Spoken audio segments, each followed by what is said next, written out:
Armchair 1945. I am still here. Are you still there? Boy, I hope so. I mean, I'm only a little bit joking here, but I do hope so.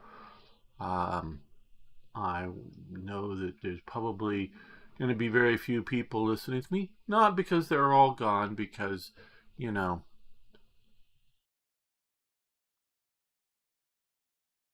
of things here, but just now it's a couple hours old. I'm just read here just in Iranian officials report that the Iranian Supreme Leader Khamenei is alive along with the Iranian president. And a quote here in English at least, I don't know if they did. Yes, they are alive, the head of judiciary as well, the speaker of parliament as well. Everything is fine in Iran. So you can just, everything is fine in Iran. And whatnot. So everything is fine. I'm sure in Iran, I'm wondering if Europe still exists. So maybe we'll have some viewers in Europe. Maybe you're probably all huddled in your bunkers, hoping to survive the next major strikes that are happening, the continuous strikes. Oh boy. Okay.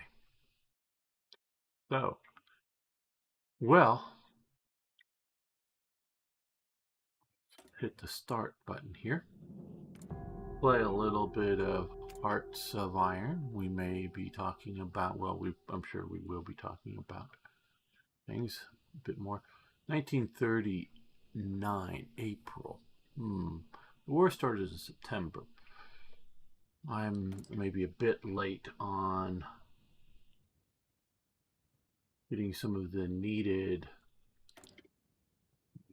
wired, but sort of needed elements like we just got in Austria, a bit late, get Czechoslovakia and whatnot in, so we will see when the fictitious war of World War II starts. And let's see, we want another, or do we want another? What do we want? Say, gonna do military. Yeah, I guess we will. Military Production Center, we can put it up. City spare. And how are we doing for equipment? Well, it seems like we're getting a few viewers. Jamnuska is still here. Say hello and heading out for a bit. Be back. Okay, hope to see you back in a while. And thank you, ZZ. Yes, an eventful day.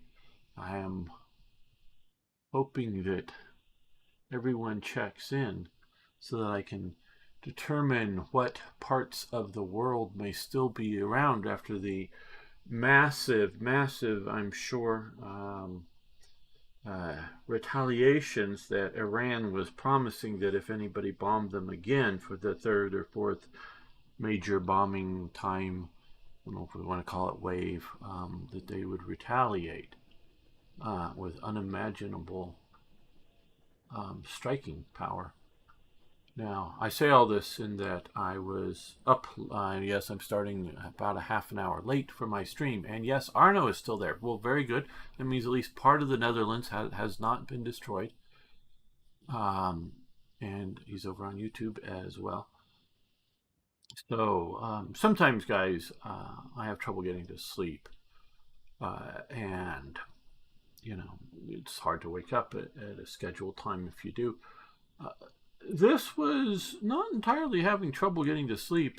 I was up when early announcements were coming of strikes on Iran, so I was trying to, I could say partially, very much partially, wanted to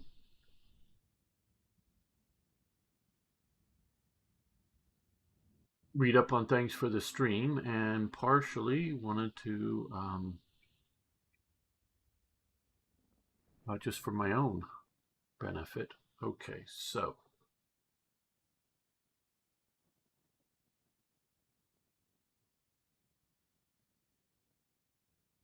got a lot of infantry equipment here.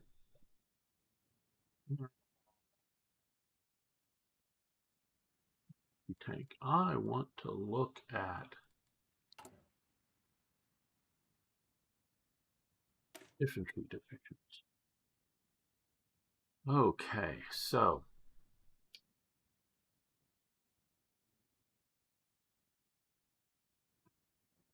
I'll send some Klingon birds of prey towards Iran. Well, maybe they're sending Klingon birds of prey towards us, and they're just all cloaked, so we haven't seen them yet. So, and I was waking up here again for this stream. I was checking Twitter and seeing what was sort of headlining what's going on here. Okay, so we have a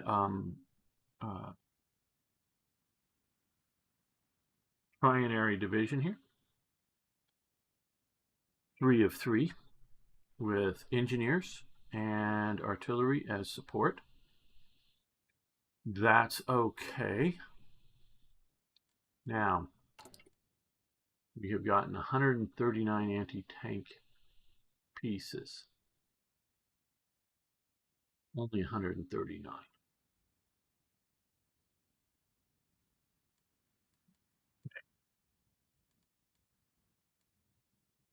Was going to add anti-tank to it, but I think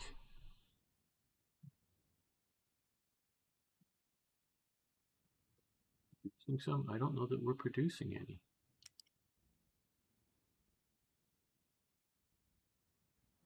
The ones we got then, but let's start producing Pack 36s. We'll do 4 factories as they come in.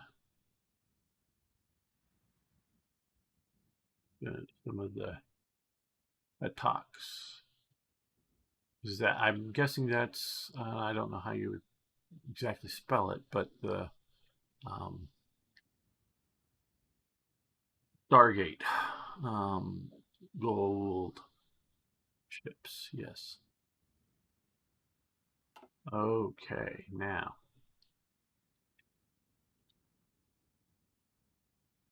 allies. I'm probably going to do it, but you have to really be careful about allies.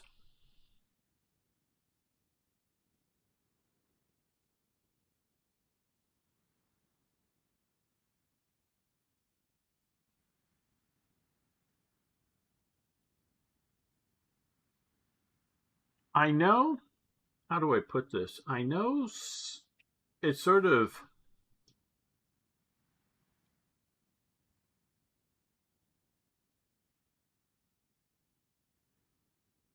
you know, common sense. I think that's a good term. I think that's a good term maybe I'm looking for. It's common sense to always want more and more allies. And you would think so.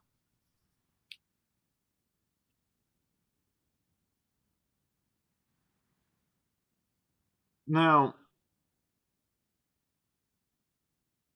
Switzerland. Hello, my Swiss friends. I don't know if any of you are watching, but Switzerland doesn't have any allies. Didn't have any allies during World War II. Didn't have any allies during World War I.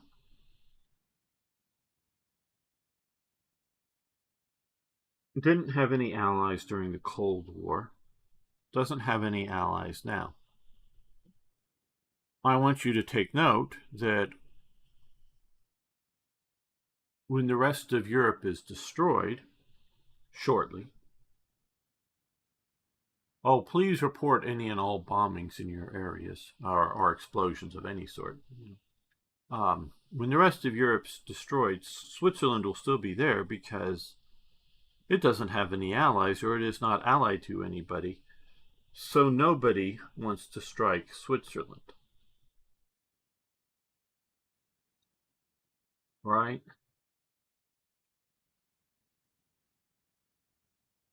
Is that a good strategy? Well, I think we can.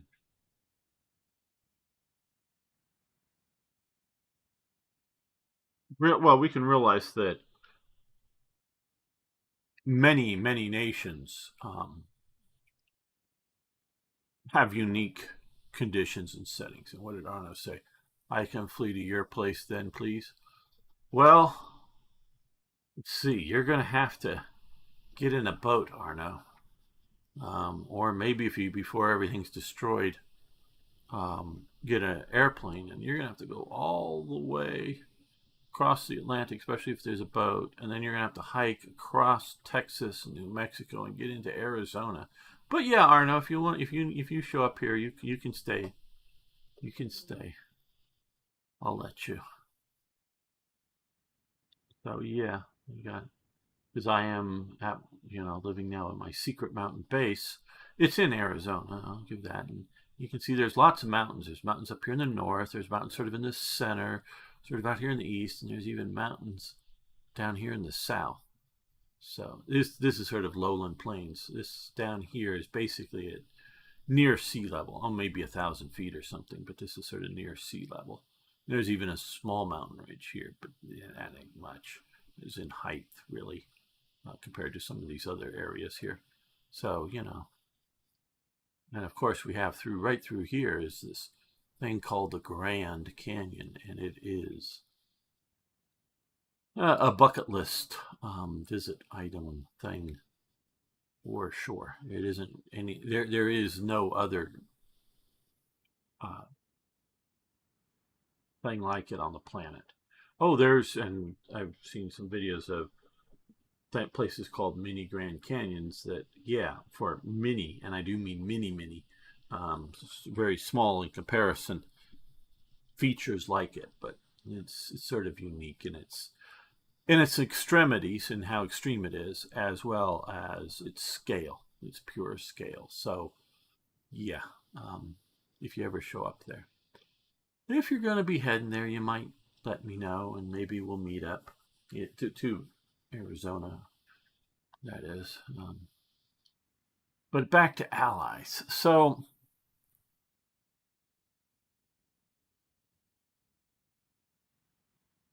how many allies can one afford? Right? Now, you could be thinking it from like a modern day U.S. Uh,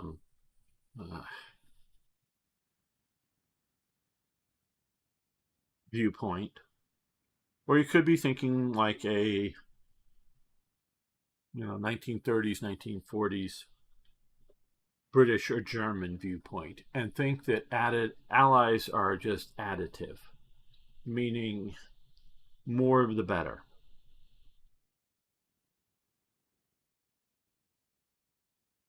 But allies always have a very, very real cost. And one of those allies maybe design and make some destroyers, especially for anti-submarine. No, we're not producing any more destroyers, so we don't need to design anymore. We are going to be maybe going up to Denmark and Norway, but I don't plan on doing any other operations that, yes, in the Mediterranean, but what destroyers would we be able to deploy down there as Germany? We're going to have to rely upon any ally like Italy that we have. And think that, did we get a field marshal here that we can...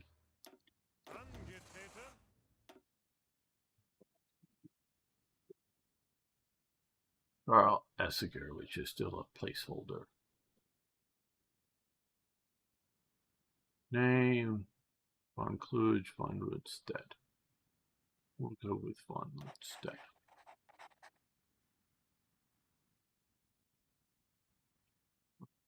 Saying, well, they would be for the North Sea and Baltic. Yes, but we already have some, and we need more anti-tank guns and things like that than we do destroyers. So I think we're going to just try to do submarines and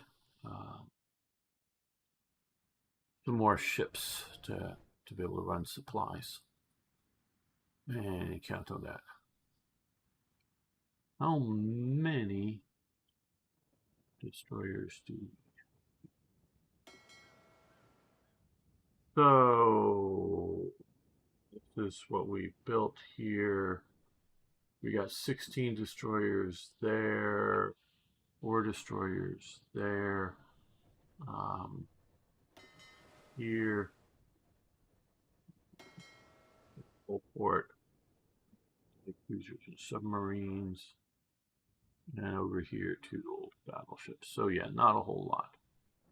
Not a whole lot.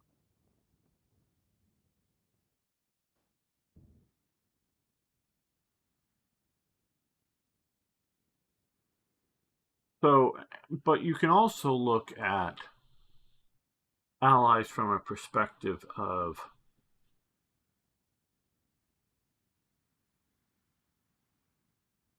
the smaller nation being allied with many other nations.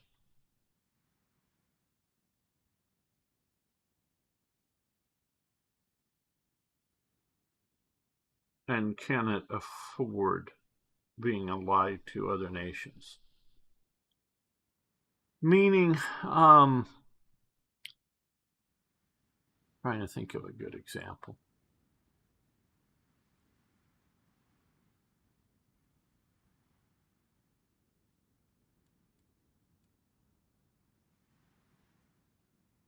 You know, okay, it wasn't allied, but it ended up, or it didn't start out allied, but it functionally, becomes an ally once it's destroyed. Really, is the Netherlands. Okay.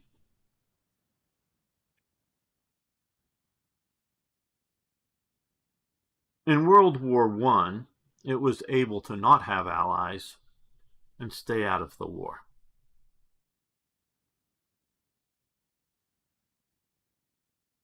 I don't know a lot. I know Arno out there, hello again, is Dutch, but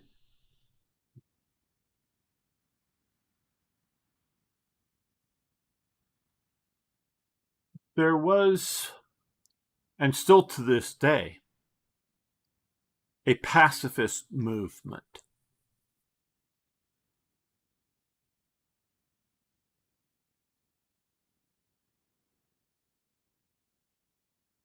Not a peace movement. That's different. Okay.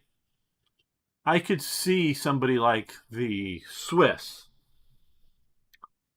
being seen as a and having in there a peace movement, meaning if we're not attacked, we're not going to attack anybody, and we have no militarily aggressive plans, and we're going to stay at peace unless attacked. But the pacifist movement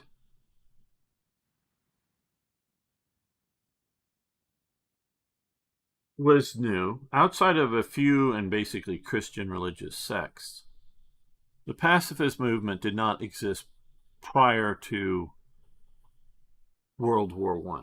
So the pacifist movement was, as I see it, a combination of 2 things. One, a reaction to World War I. Before World War I, people talked about the glory of war, the glory in war. And people, there is a lot of glory in war. Okay, there is. I've not, I'm saying this. I'm not saying there is an equal or more amount of horror in war. I'm not saying war does, saying I like fries doesn't mean I'm saying I hate potato chips. It's not, um, saying that there's glory in war doesn't mean that there isn't horror there too. But out of World War One, there was a massive reaction to the change in the nature of war. Most people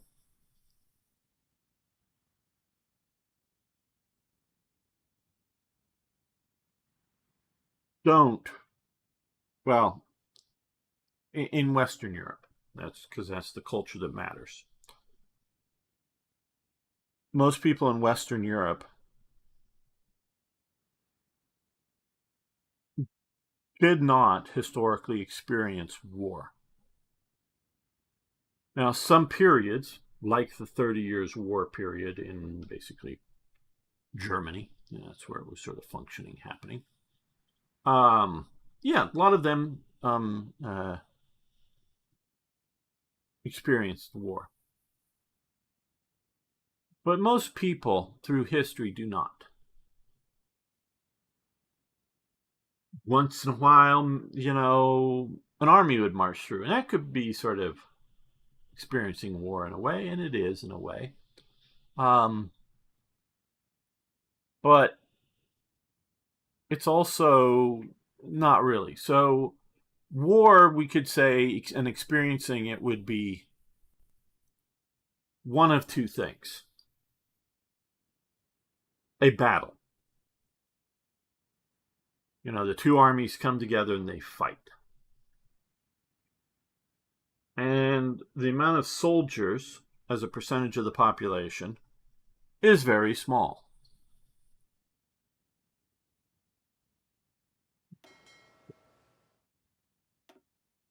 Let's come over to this fleet over here.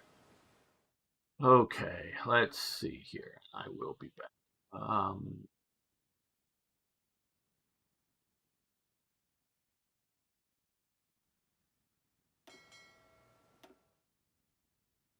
Okay, we'll give it later.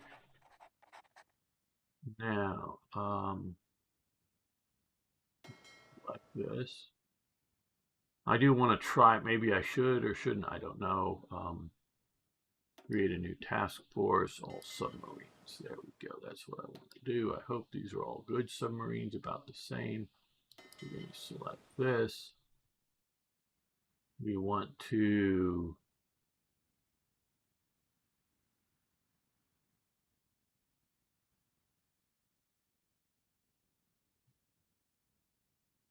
play enable enough.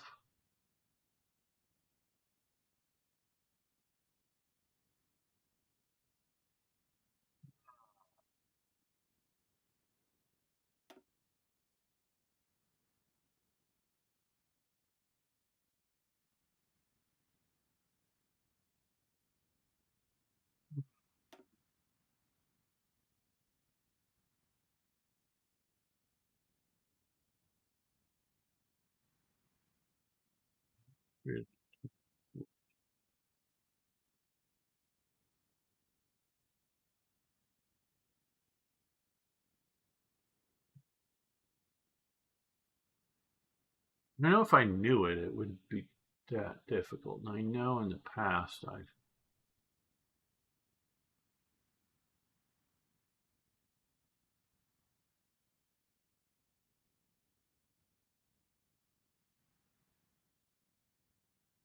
created a new task.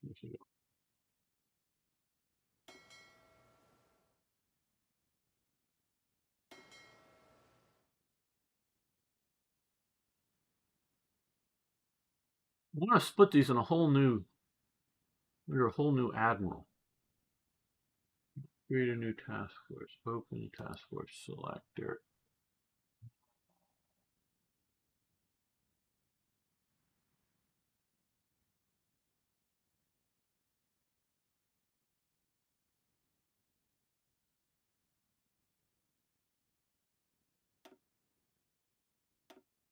Yeah, I know I should play beforehand.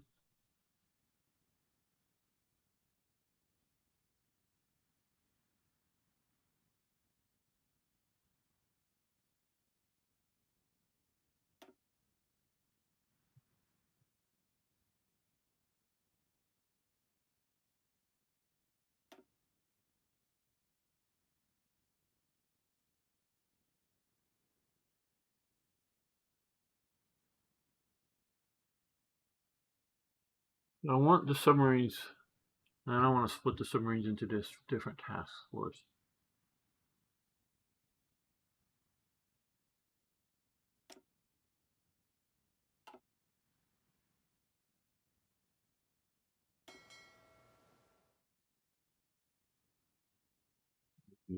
Here,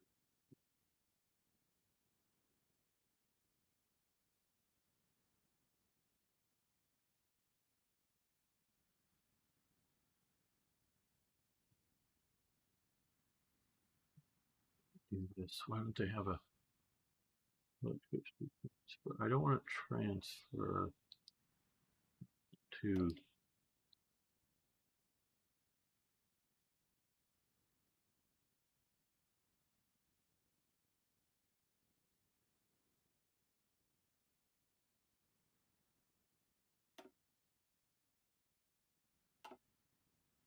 Oh, fuck.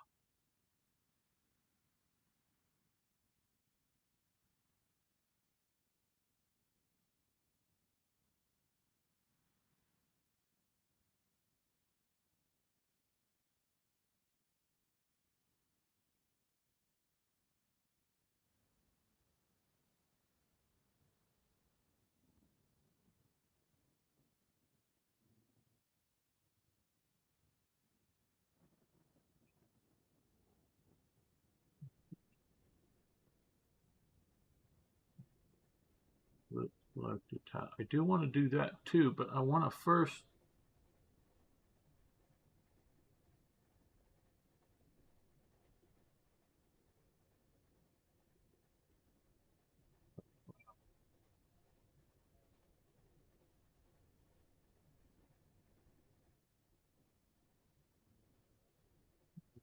Here, hold no.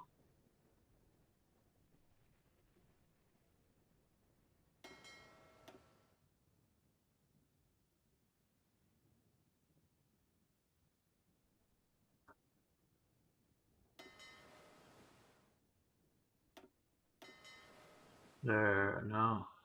Oh, yes, that did it. Carl Donut's in charge. And now we want to. Okay, so it's clicked down there.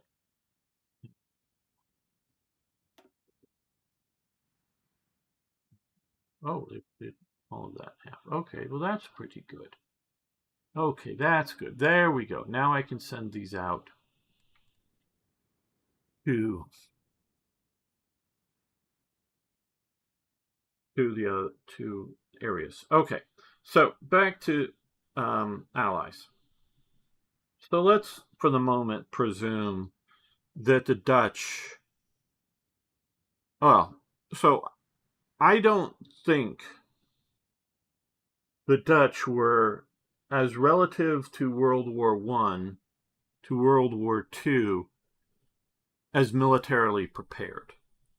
Meaning they did not have. I mean, they did have troops. Don't get me wrong, and I know Arno's talked about the Dutch troops and how they fought at different phases during World War II. But I don't think they really had taken seriously armaments and preparations for war after the war to end all wars happened. And I think that is the case for most of Europe right now. Poland maybe the exception. Um, I even think Russia did not take seriously armaments. They were letting so much of their stuff just rust um, and whatnot. So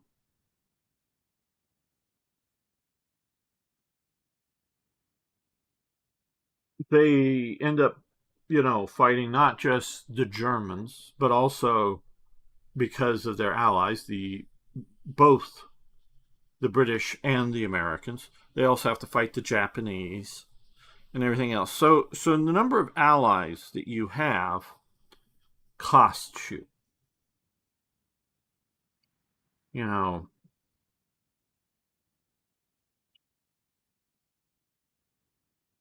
I do believe, to move it briefly into the modern world now, Iran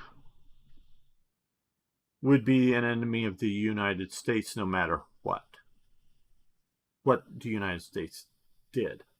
But we are the great Satan to them because we advocate for things. We could say Israel, that's sort of the obvious one, but we're also allied to Saudi Arabia, which is both their geopolitical opponent as well as religious. They're Shiite, these are Sunni, these are Messianic Shiites, in that all the world must become Shiite Muslim. And that is sort of the key in why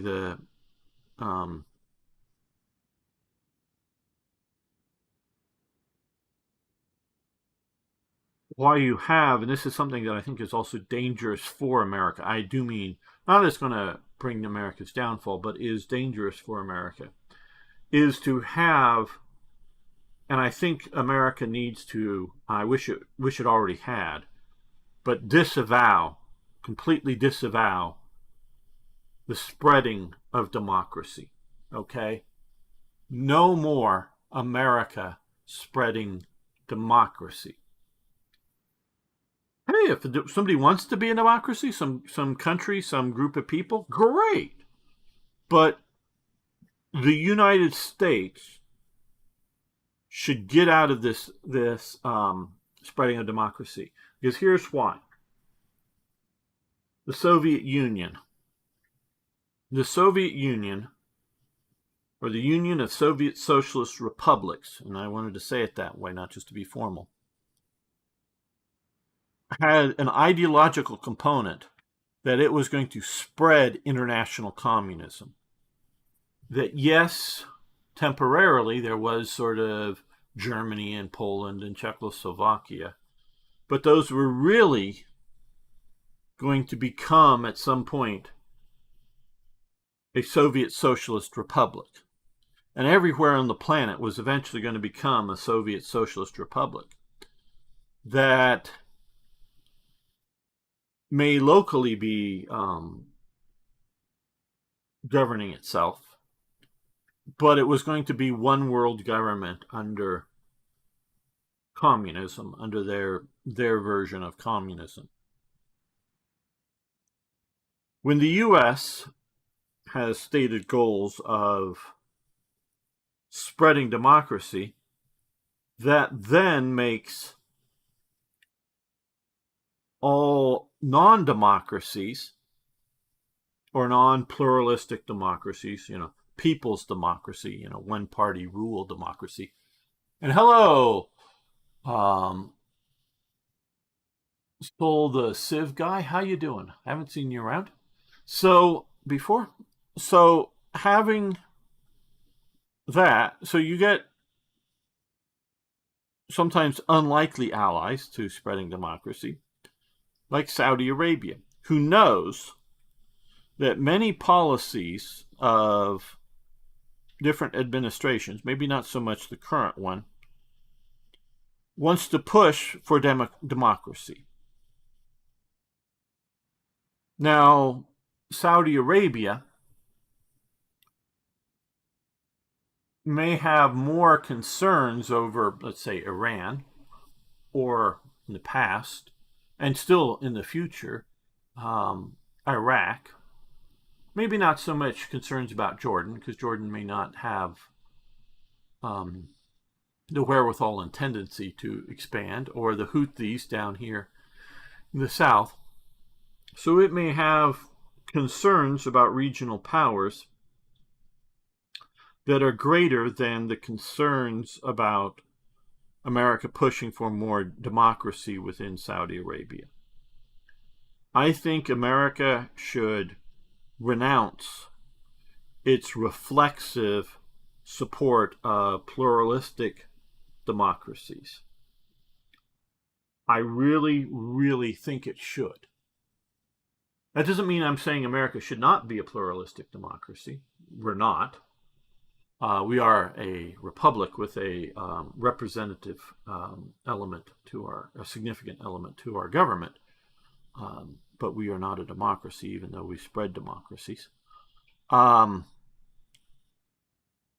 we should spread the idea of good governance and good international behavior. All right. So if you are somebody like, or some country like Saudi Arabia, I would say they're governed pretty well. Well, they may have slavery of a fashion. They sort of kind of do. You know, they definitely, or elements within their country, spread some terrorism, 9/11, and also, and they do, but they do suppress it to some degree. As you may have noted, Osama bin Laden and crew were hanging out in Afghanistan, and they were Saudis.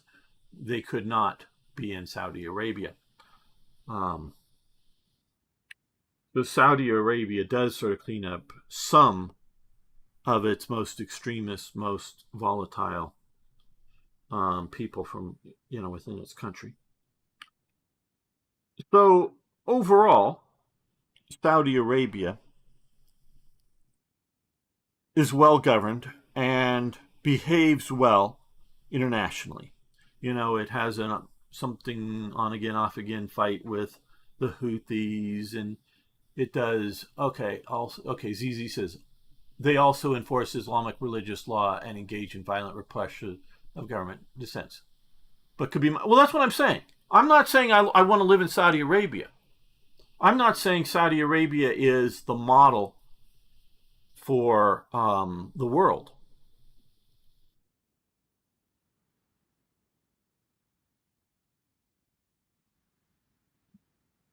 But if we look at places like Saudi Arabia and Jordan and compare them to places like, and traditionally not immediately now, but 20 some years ago, Syria and Iraq,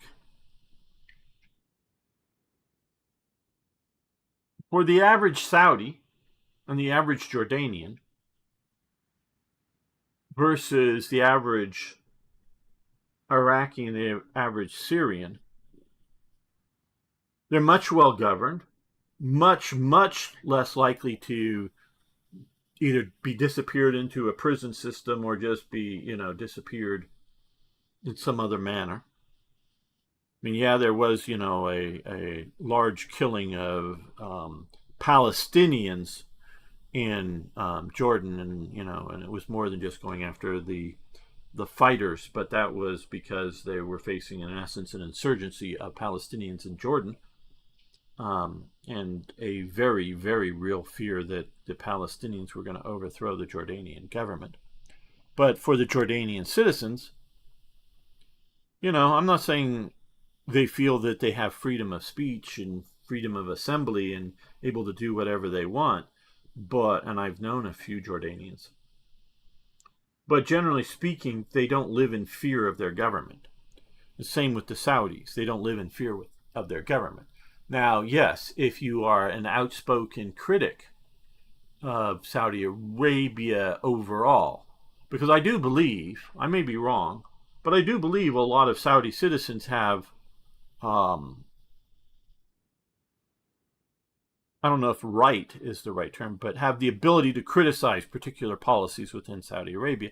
And I actually think the Saudi government wants to hear that, because there can be a bad policy, or there can be a bad, corrupt, whatever you want to say,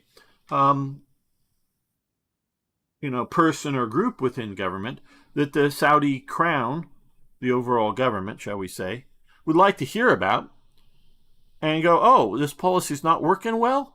Maybe we should change it. Or, oh, this person is corrupt and is causing problems. Maybe we should, get rid of that person. And so, from government office, maybe imprison him or something if he's committed crimes, or maybe he's just inept and well connected. So we, remove him from government, do nothing more. So yeah, that's what I'm saying, is that the U.S. should go, oh, hey, yeah, that Pinochet guy in Chile, is Chile being run well? Well, then cool. Not like, oh my God, he's giving people helicopter rides. We must do something about it. He hasn't held elections in 20 years. We must do something about it. No, why? Is Chile being run well? Isn't it acting on an international stage well? Well, fine. We'll deal with him. He'll be fine to live. And we go, oh, well, yeah, but he gives people helicopter rides and he doesn't give elections. Yeah, so what's the alternative? And I know, because I was in college and I was around, and I think most of you are too young. Oh, but Allende, he was this great progressive leader, blah, blah, blah, blah, blah, blah, blah. Cry, cry, cry, cry, cry, that the CIA and whoever helped get rid of. But that's the same kind of thing they were saying about Castro in the during the revolution and very early post-revolution period, that Castro was a patriot, getting rid of the bad dictator Batista. But Cuba was run better under Batista, less repressive under Batista than under the Castro regime, okay? However bad Batista was in either incompetence or repressiveness, Castro was 10 times as worse. So I am not buying leftist Allende because he says pretty words and doesn't have the power to enforce communism or other sorts of totalitarian regime. And to my knowledge, Pinochet was not a totalitarian. He was an authoritarian, yes. A totalitarian, no. So, yeah, governments and cultures and societies are not China. We'll just say China right now.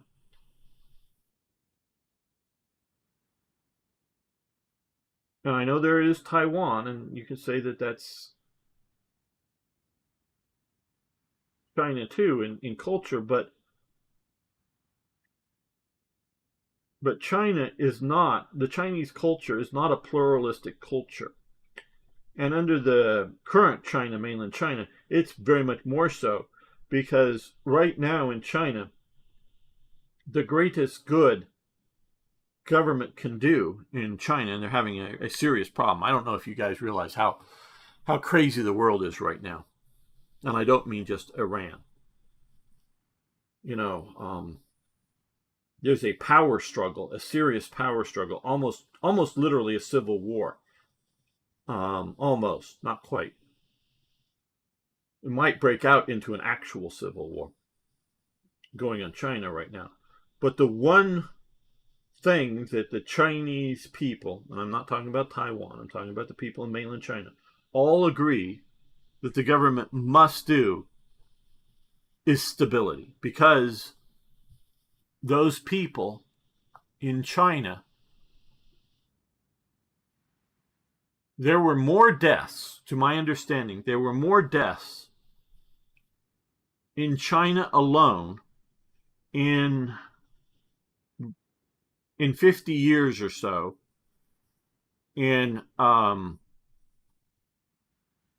this may be wrong, but there were more deaths in China in the sort of mid-19th century than there were in World War I and World War II combined. I'm including the conflicts in China.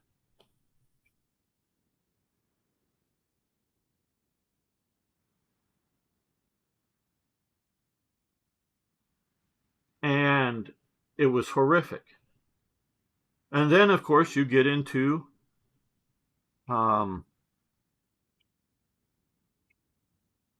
the post-imperial period of the civil wars. And then you get into the period of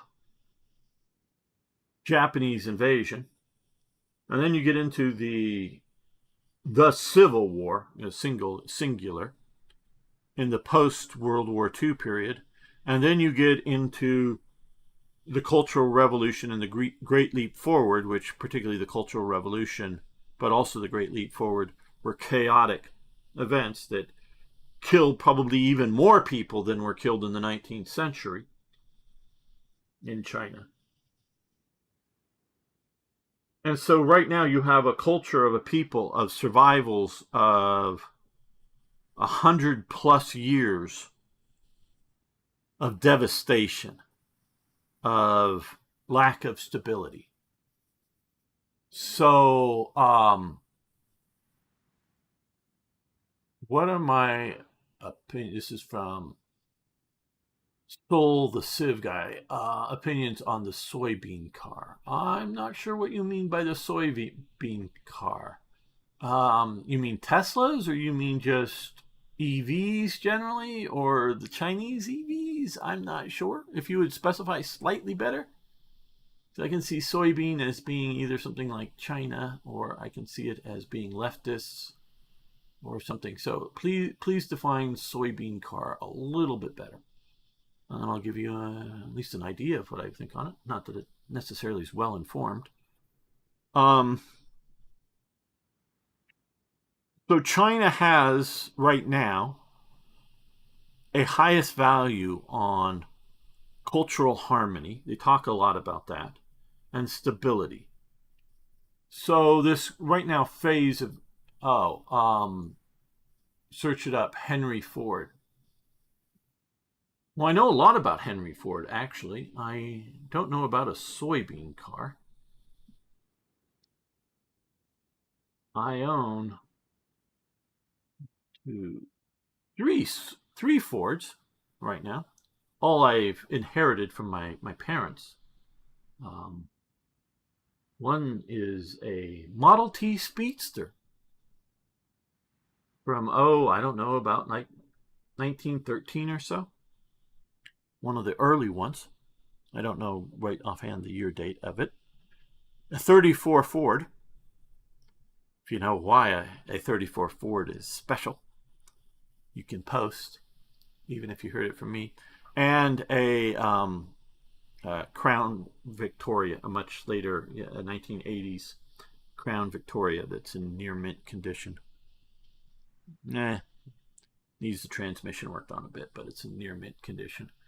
But I don't know of a car that runs on soybeans for Ford. Are you talking about a modern Ford? I don't know. I mean, is in nowadays, I don't know. But Henry Ford. I also know about Henry Ford's personal politics as well.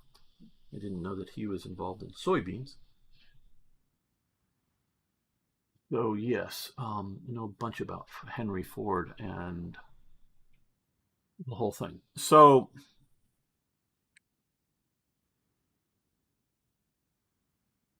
the Chinese want consensus and go through a societal consensus.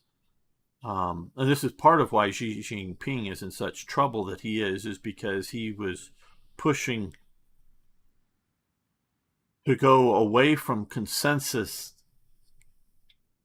CCP governance that was set up, in that it was, there may be, a individual leader, but through their Politburo and some of their central committees and whatnot, however you want to say all that in the language that they use,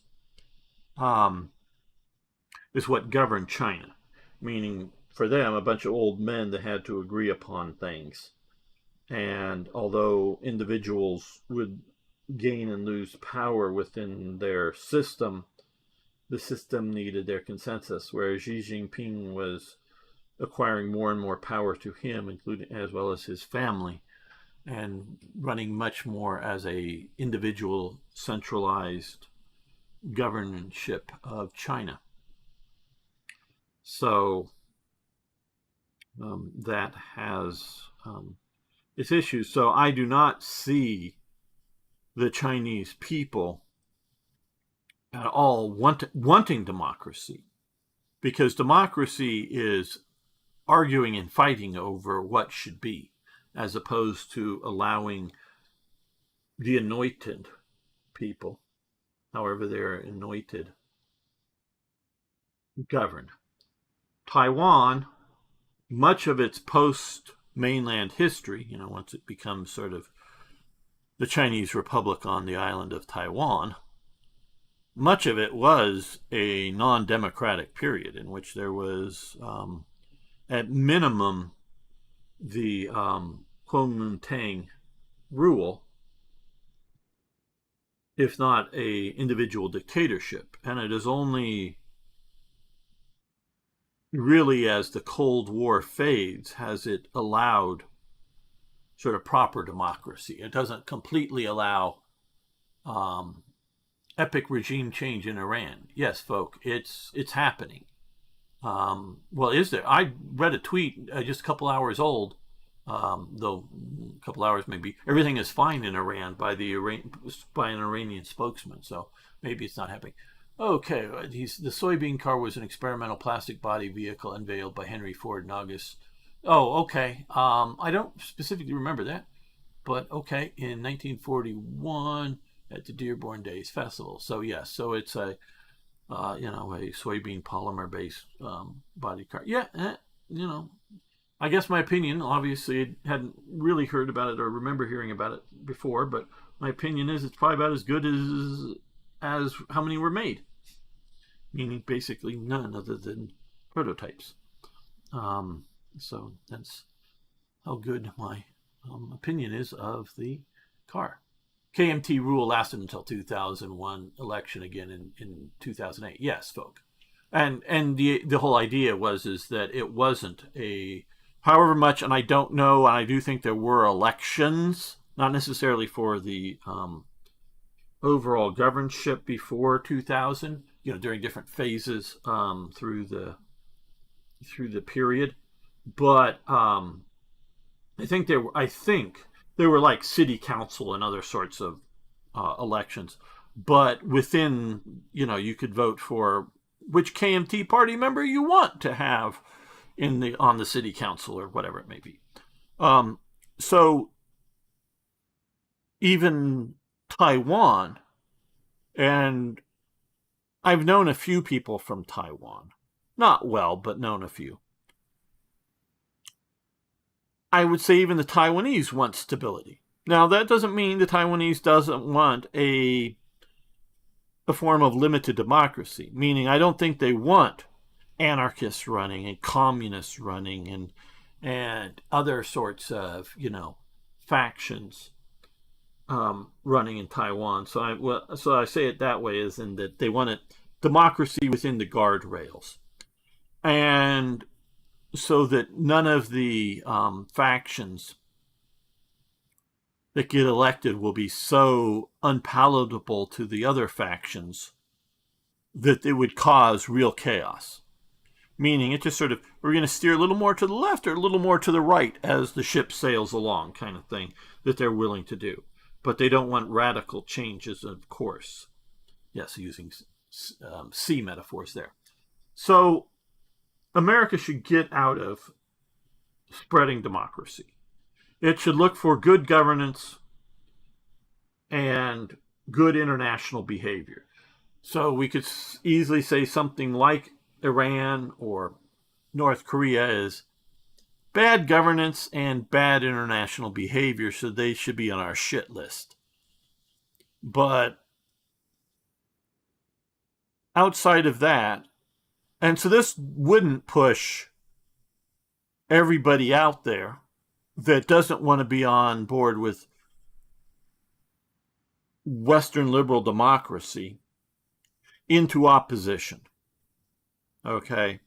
And that's sort of the Cold War, was countries like Pinochet's Chile or the Saud's Arabia. When I say it that way, Saud's, as in the House of Saud's, rulership of Arabia, only reluctantly into allies of the United States and the Western powers because of a greater fear of the Soviets. If you have a nation that isn't behaving too badly internationally and may not be behaving too badly internally, but bad enough to be on our shit list, but, just sort of that way, and I'll use North Korea as an example, they might be able to just mostly peacefully sit there because they're not maybe, spreading worldwide chaos, which I would say Iran has been doing since the Shah was deposed. Viva la Shah, bring him back. Not the same one, obviously. He's dead, but his son. And, not behaving too badly internally that we feel we must morally do something. So that is how I view what the U.S. policy should be. So you can have, I don't know, in theory, a country that just wants to do its own thing, not be pushed into one faction or another. Now, I will always be concerned about messianic countries. This is why I have a little bit of a concern over the United States. I've just been saying messianic spreading of democracy. Not that I'm anti-democratic. I am not necessarily overly pro-democratic, and again, want to say because I live in a constitutional federal republic called the United States of America, and we are not democratic, and I've gone into many reasons why we are not. Now, we do have voting and representation, significant representation within government, but it is not democratic. But I am worried about Islamic messianicism. The end times are coming and we're going to, do Allah's will and spread Islam to all of the world by violence. Or scientific socialism is going to stamp out that heretical or that deceiving religious beliefs around the world that are different than our scientific atheism. And we're going to do so until we control the whole world. I am afraid of those governments. I am not really afraid of China's communism with Chinese characteristics, which really, in the modern day sense, means they don't care about communism, either internally or externally. They like little brother, and that's sort of their term, little brother nations around. They like that. And if they're communists, it's sort of a benefit. But they'll take little brothers that are capitalist or other belief systems. And so it's really more of just a geopolitical situation with China. So, I don't know, there's a lot of news in the world right now, but supposedly, and one of my main What's Up with Shipping hasn't reported on this, but I did see a report from China Observer, it's another YouTube channel, that the two ports on either side of the canal that were basically built by China, auxiliary ports or whatever you want to call them, or ports, just a day or two ago, both ports simultaneously were taken over by the Panamanian military.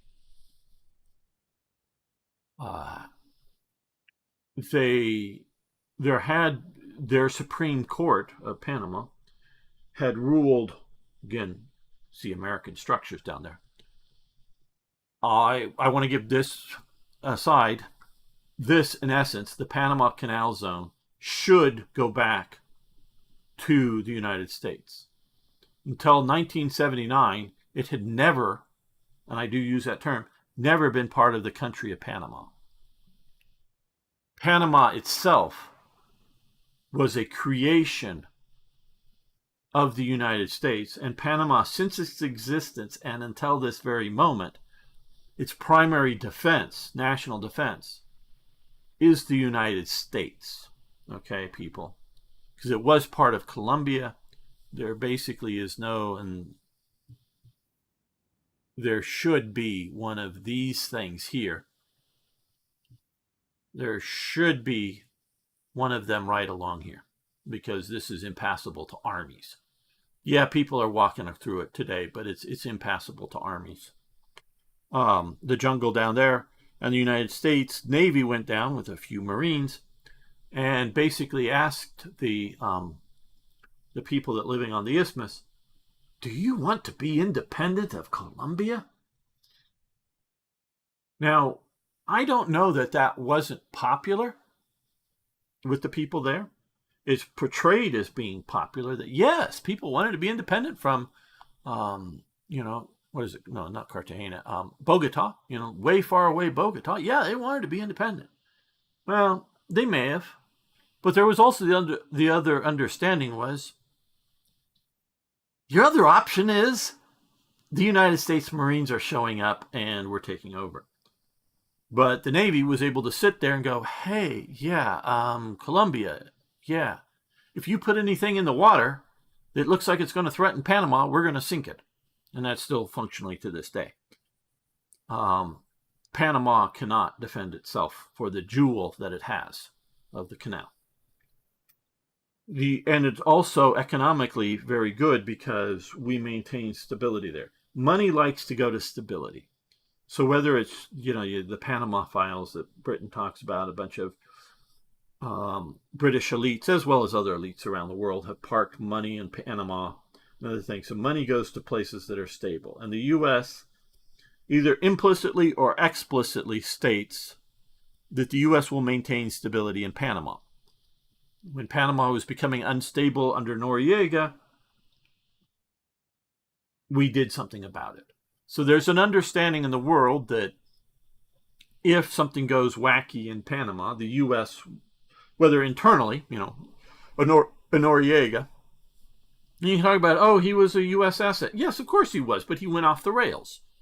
Or an external threat, China, Colombia, whatever it may be, an external threat to the stability of Panama, the U.S. will intervene. And so the U.S. should own the canal zone and make the money from the canal zone, not just because we built it. I'm sure there were Panamanians working there, but huge amounts of labor, both American as well as other regional labor, was brought in to actually do the work. True, but the cost and the design, the engineering, and the leadership, and all that stuff was all American that were doing that. But what is guaranteeing it is not just, America exists, and America, everyone knows that the canal is a vital U.S. interest, so it will maintain stability there. But it's also the real presence of the U.S. fleet, and that we maintain it. So the expense of maintaining that fleet means the revenue, the direct revenue from the canal, should be going to the United States to cover Panama's primary defense. Panama does have a defense force of one fashion or another. That is maybe the first responders to a threat on Panama, but that's just a delaying force to be there until the U.S. can properly respond to whatever threat may come up. And what did folks say? Z's ideologue promotes shared destiny for humanity for countries aligned to China. Yeah, I think that's still just rhetoric. Not to not believe them, but I don't think... If you look back at the Mao days of China, you will see that China was in desperate need of rifles, just basic rifles. of a somewhat modern um, nature.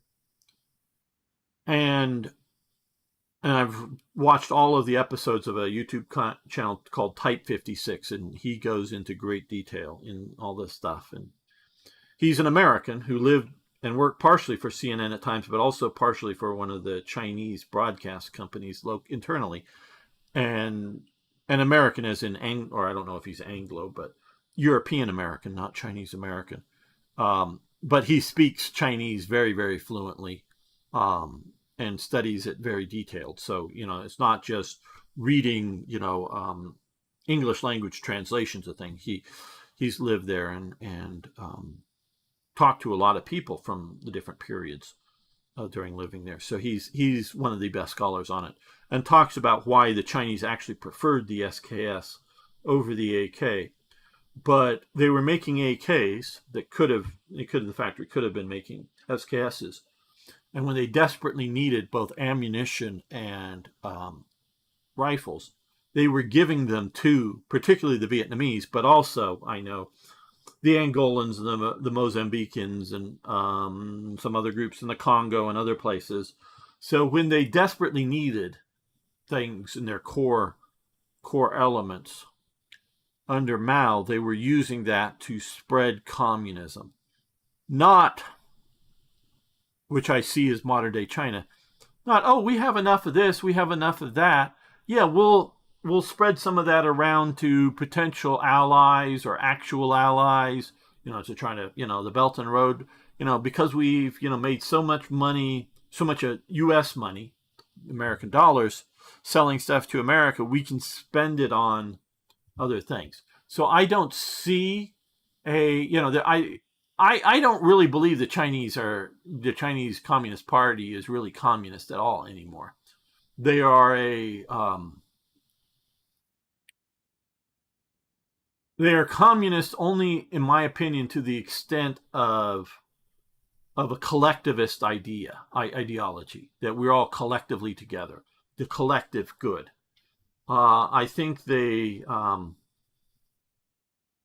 people talk about state capitalism. Yeah, I think, and if anything, they may be closest to National Socialism, even more so than fascism. Without the, they do have a racial component to their belief, most assuredly, but maybe not too heavily on the racist component. And they definitely have a culturalist component, meaning trying to convince everybody to speak mostly Mandarin, though of course there is Cantonese, but speak and act and behave in a Chinese manner within their country. Talking about the Tibetans and the Uyghurs, and then there's also in here a bunch of other, and as in groups of like 5, 10, 20 million people, other sort of cultures that predate Han Chinese takeover of the region. As different from the Chinese as the Cambodians are, or whatever. Very old, ancient, both genetic and cultural groups that are inside mainland China. And China, I don't think, is trying to exterminate them as a genetic, group, a race. I do think they're trying to, over time, erode, maybe the right term, their cultural differences. So, yeah, I don't fear China like I did the Soviet Union, the China of today. Now that may change, folk. What is today doesn't necessarily that means what it will be 20 years from now.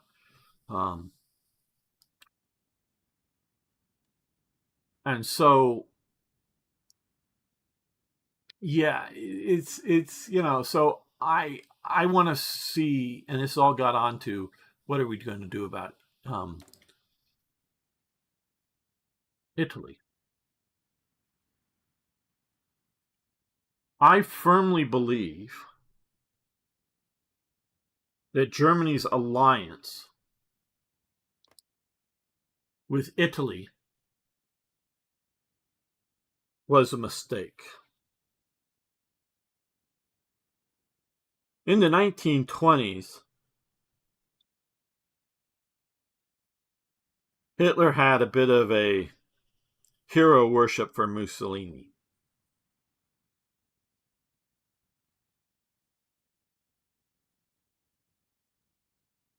And definitely and we will sort of the neo right.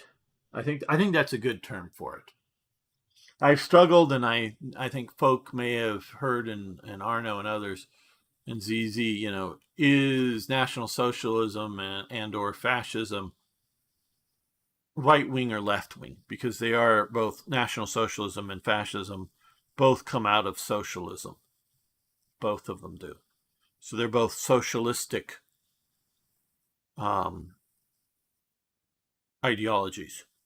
I think they're right wing socialism, I think is the right term. And as well as right wing collectivists, but they're also the neo right, the new right. As opposed to, and we can talk about however much collectivity there's always, okay, there's always some collective element within any cultural group, okay? It's just how much within that do we value the individual? Is an individual like a individual bee or an individual ant that the hive just doesn't care about because they're drones anyways and they won't reproduce? They're going to die anyways because, again, they'll have a limited lifespan. It's the long-term collective nature of the hive, and it's only really when the hive feels threatened will they attack in mass. Not, oh, you killed one bee, we're all going to come and get revenge. No, it's, are you attacking the hive? Then we'll deal with it. Well, that's whether ants or bees. And so the individual does not matter because it's almost, in essence, an organism in and of itself. And that there may be brief moments with forming a new hive or something that they'll go off and set up a new one, but in essence they cannot function for any extended period of time without their sort of collective nature of the hive. So the value, and it's not individualism as some people ideologically look at sort of the mountain man and the American myth. I mean, there were real mountain men but even them went with steel tools and weapons into the mountains, and one way or another relied upon getting gunpowder from civilization. They did not make, to my knowledge, there was no mountain man making his own gunpowder. He might have been making his own shot, something he puts down the barrel, finding rocks or something if he's run out of lead. But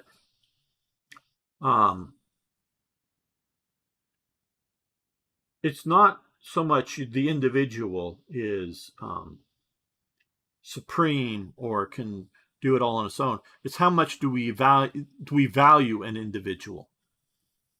The individual's needs. And how much do we, so there is always a certain amount of collectivism within culture and within societies by its very nature.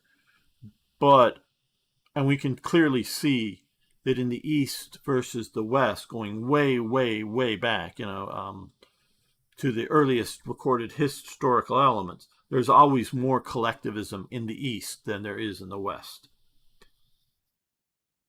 So everything is to a degree collectivist. But we can see the old or the traditional right in Europe being authoritarian,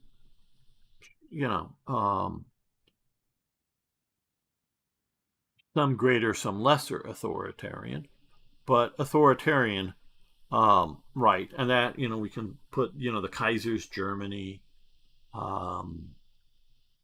royalist or imperialist France, that kind of thing.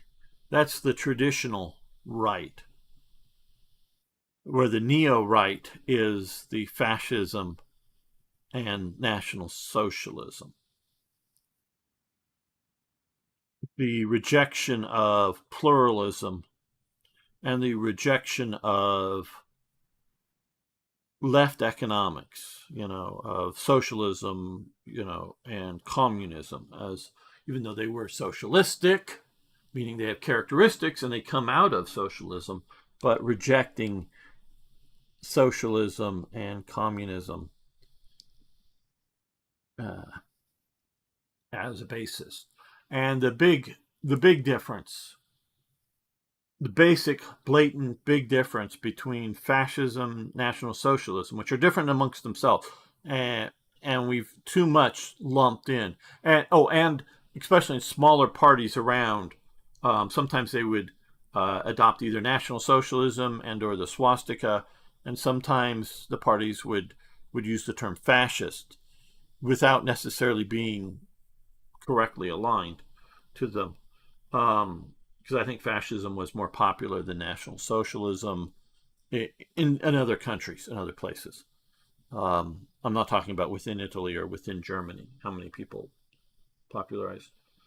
But the one big characteristic between their versions of socialism and the left's version of socialism is the right allows for hierarchies both in organization, which the left allows for, but also hierarchies in outcomes, meaning rich people, but without the idea of the poor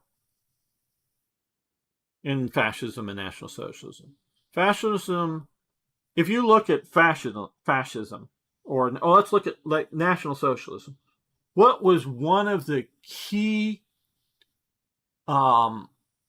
elements that they were promoting up in National Socialism? And I'm not going to wait for people to chime in. You can, of course, but one of the key elements of National Socialism was the people's car, the Volkswagen. This wasn't going to be a workers' party of the poor worker in some dreary factory that they were going to have to exist in. No, every family, because they were both very much promoted the family, so every family was going to have a car, as being the ideal. Yeah, maybe if you're in a tight urban environment in somewhere in Germany, and there were tight urban environments, maybe you don't have a space for a car. But if you sort of kind of had a space for a car, and modern development was going to have spaces for cars, that most families, well more than half, were going to have a car. That isn't poor. Now, it may be poor in the sense that there are people with more than you have, but it wasn't going to be the poor, that you may find, hey, yeah, the poor are with us, whatever. They scrape along, they have enough to fill their belly, but it's only once in a while they can buy new shoes and they got to save up for them or whatever, and they live packed in tenements or in dreary rural housing that's just, little cottages somewhere that are just, a bunch of people living in a small cottage, or whatever. No, they weren't going to accept that. That they saw as exploitative, an element of capitalism.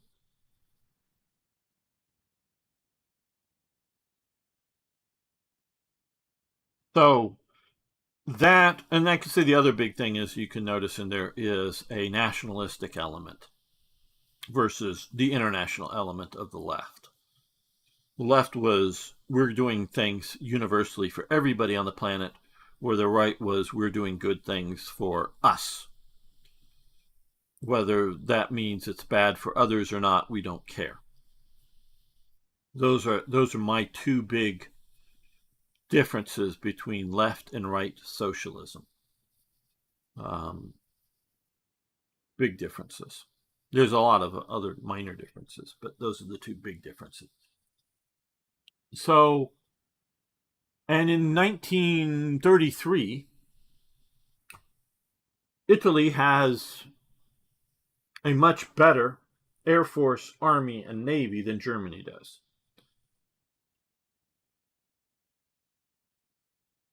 Italy can put on a great parade. Italy can put on a good air show. And Italy actually had a reasonably decent navy, even overall. I mean, it's not equal to the Royal Navy or something, or even to the Japanese Navy, but it's a pretty decent navy, pretty modern navy. So I think Hitler and the German leadership mistake Italy for a powerful country.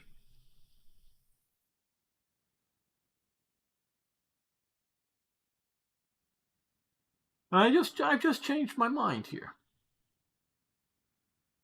I don't know how well the game will handle it, but we're not going to go into alliance with Mussolini. I want to keep Mussolini out of this war. I'm changing my mind. Last week I talked a lot about China and had it been a German ally instead of Japan, and how that could have been the war difference. We're gonna keep Italy not into our faction. I don't know how well the game will handle this going forward. We very well may try to get Hungary and Romania just for oil and Eastern Front support in. And whether Mussolini wants to get Albania and Greece in, that's going to be their own affair. And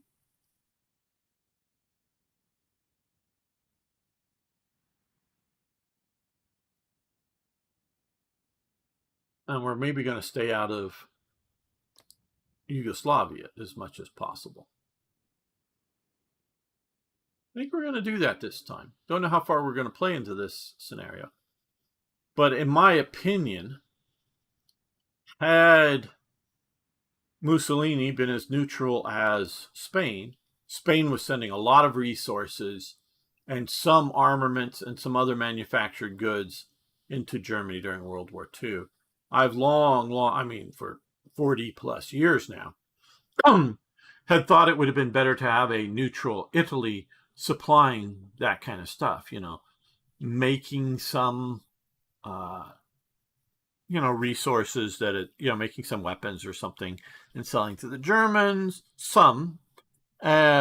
making some other useful goods, selling those to the Germans, and selling either resources that they produce, iron ore or natural gas. They didn't know that they were sitting on a huge amount of oil, but had they known the oil, or resources it could say buy from Latin America or something, and then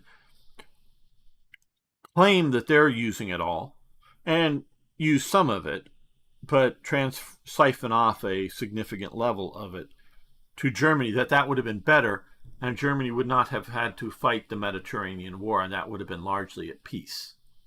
So if America gets involved, and I do believe it is not the main factor, not the big factor, but one of the factors was because it was Italy joining the war.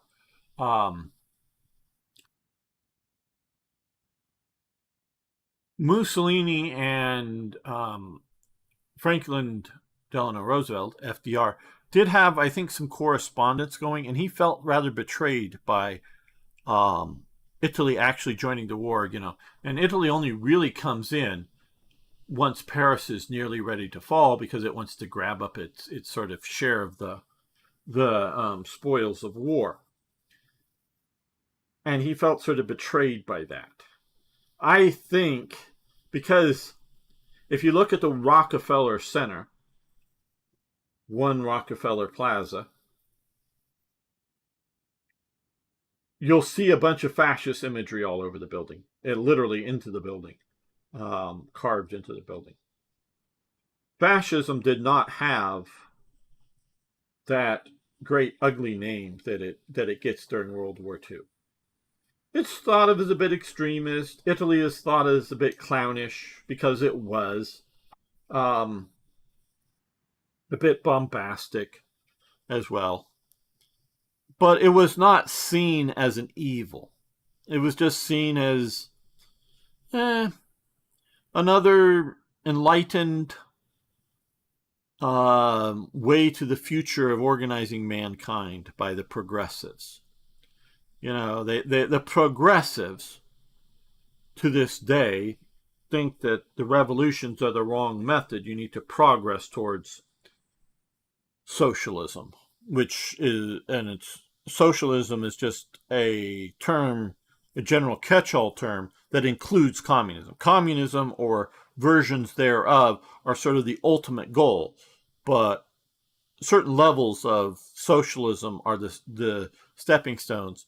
And the progressives, just to the extent that an individual progressive knew of the horrors of the Bolshevik Revolution and the Stalinistic rule, they knew of some of it. And they would sort of excuse, especially the Bolshevik Revolution, as necessary to deal with the reactionary forces of the Tsar and their hyper-religiosity, being very religious, that were sort of maybe necessary but ugly things. And if you could progress there like you can in the West with its democracies, don't do a revolution, do progress. And if it takes 50, even 100 years, that's okay, we'll get there. And the progressives, which Hillary Clinton is one of them, she has called herself a progressive. And she's educated enough to know the term. And not a liberal, but a progressive. She's called her. She wanted to discard in at least one of her major speeches the term liberal. And no, I'm a progressive. So this is not me putting words into her mouth. This is me understanding what she meant when she says progressive. Progressive isn't progress in that, oh, hey, we're going to have AI now. Or, oh, hey, we're going to have electricity now. Or something, technological. Whether they're good or bad. Progressing technologically. Now, she means socially, societally progressing, not and away from a dark age, if you will, into enlightenment. He's a progressive. So a lot of the progressive thinkers, and FDR was clearly one of them, was not anti-fascism. So yes, and what is Free Exergen, or Exergen, my friend, is saying, yes, hello, I am doing very well, actually. You can never pander to tyranny, always ends in tears. Well, so long, if you're saying tyranny, I don't know how you're using the word. If you're using the word in the classical Aristotle and Plato sense, tyranny, the rule for the one, for the benefit of the one, and monarchy, rule by the one for the benefit of all, not using it like in a modern Western term as in a hereditary monarchy, but could be a dictatorship monarchy, then I agree with you. But I am not against the idea of a well-run society ruled by one single person. If and of course you're never going to get 100% agreement on everything, so you will have to repress somebody at some point. But we repress people in the United States. We have certain things, and I heard a very good way to say it, and you'll understand what I'm saying, and please be very careful in chat. A PDF file, if you know what I'm referring to. We legally repress that behavior because we find it abhorrent. We also repress other behaviors that may be not quite as abhorrent, but like loud music at night. If you're playing a lot of loud music at night, you might expect, especially in some jurisdictions, it used to be in most all jurisdictions, But in some jurisdictions, a knock on your door by the police will show up and go, hey, you're violating the noise ordinance. So there's always going to be some repression within society. So I don't know how you're using the word tyranny. But yes, expect in a select few, Churchill was shunned because he was warning of what was going to happen. Yes. Anyway, don't worry. I prefer to say, hi, I'm a progressive. Well, I did not know you were a communist. Exurgent, that really disappoints me. I thought you were not a communist. Communism is evil.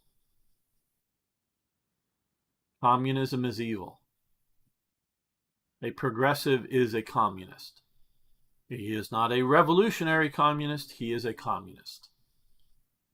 Progression. And if you don't know, Exurgent might know, the two don't have to go together. No. Okay.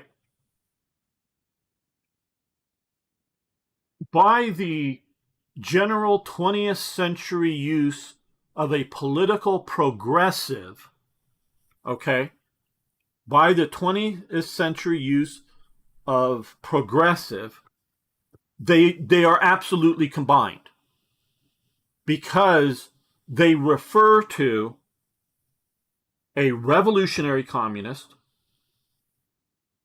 and a progressive communist. Okay, that is their use terms, Exurgent. So if you describe yourself as a progressive, in the terms of the English language and of talking of politics,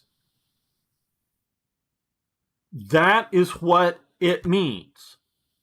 If you use it any other way, you're sort of like, oh, that's the old meaning for woman. Woman now is anybody, the woman is not somebody born with a womb. It's anybody who feels feminine. You're using language.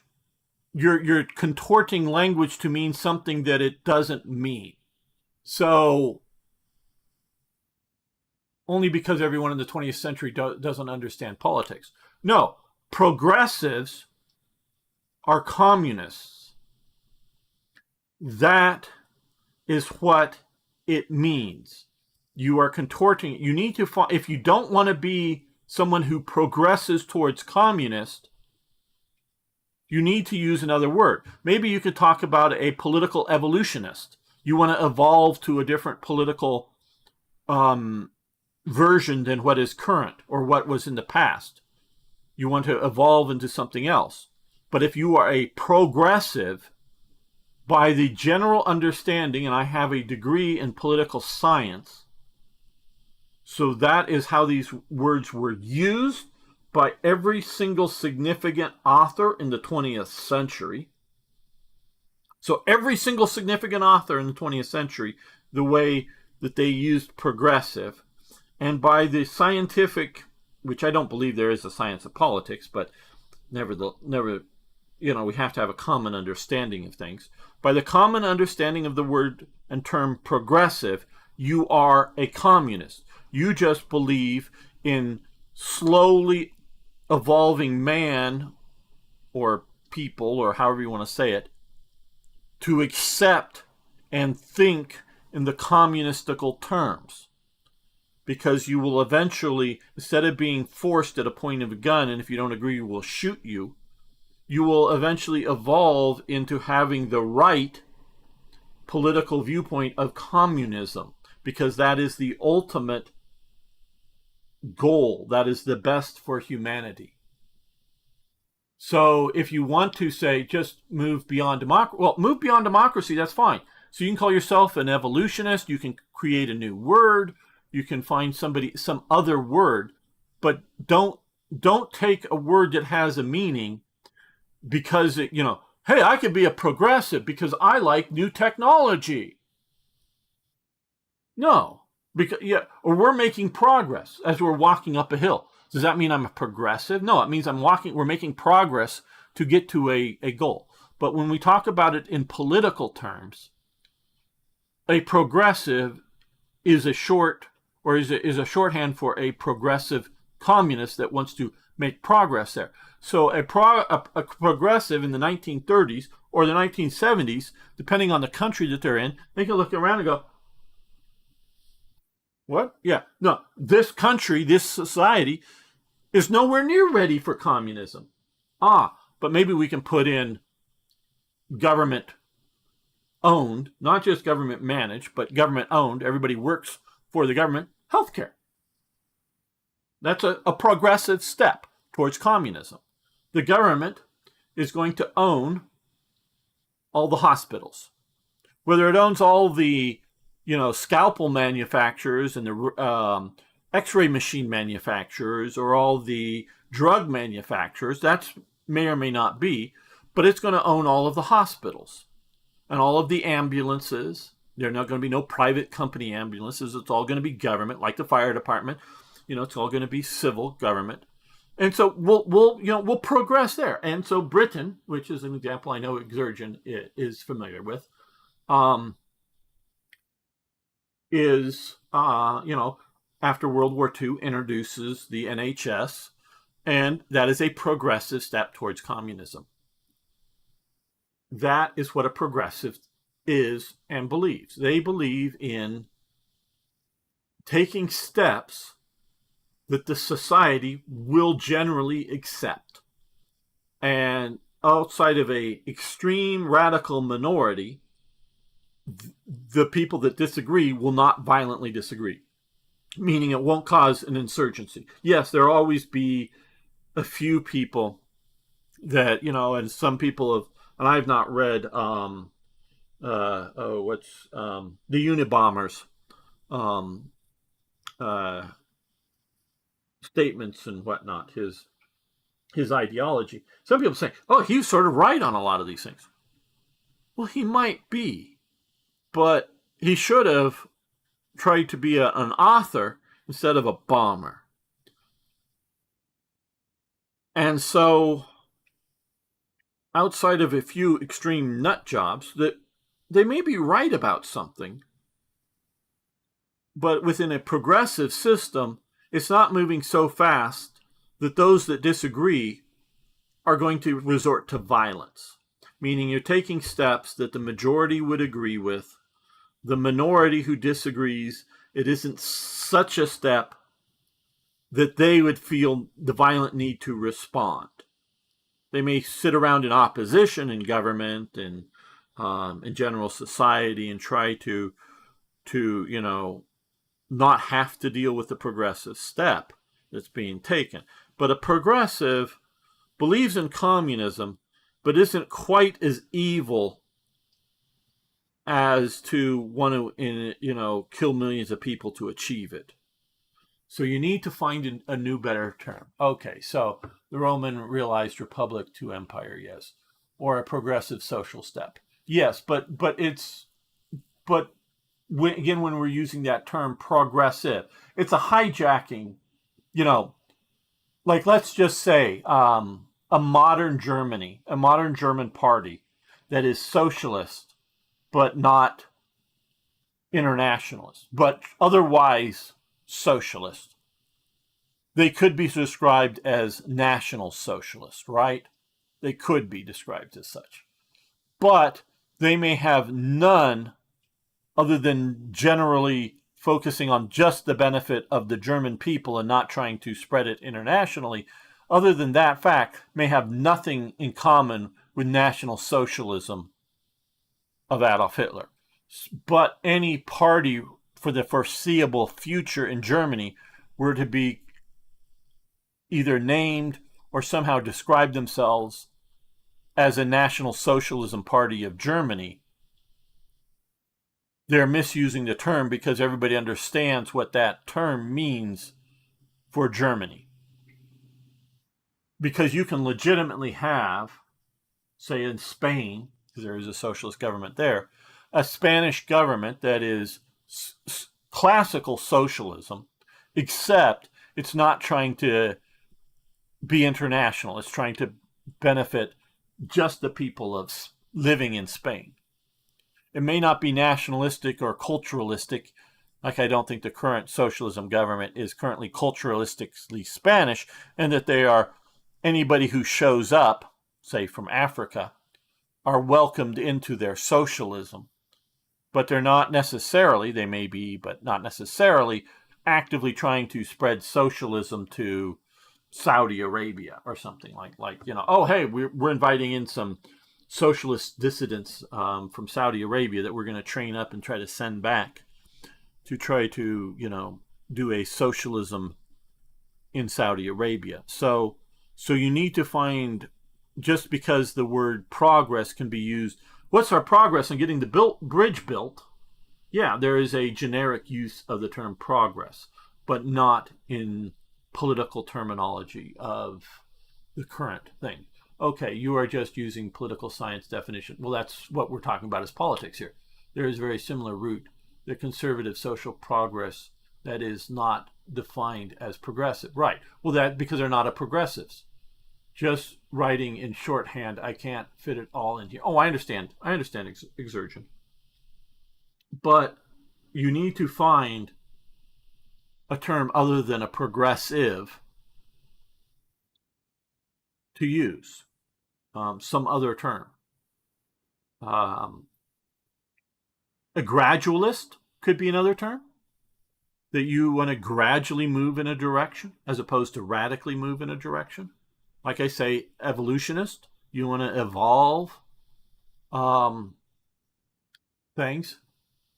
Well, I don't know that I can pick it because I don't necessarily believe in it. I don't believe in, and I was going to get to, the term progressive comes out of an English tradition. It is entirely an English tradition. It is comes out of what is known as Whig history. Whig history believed that man was on a progressive path to betterment.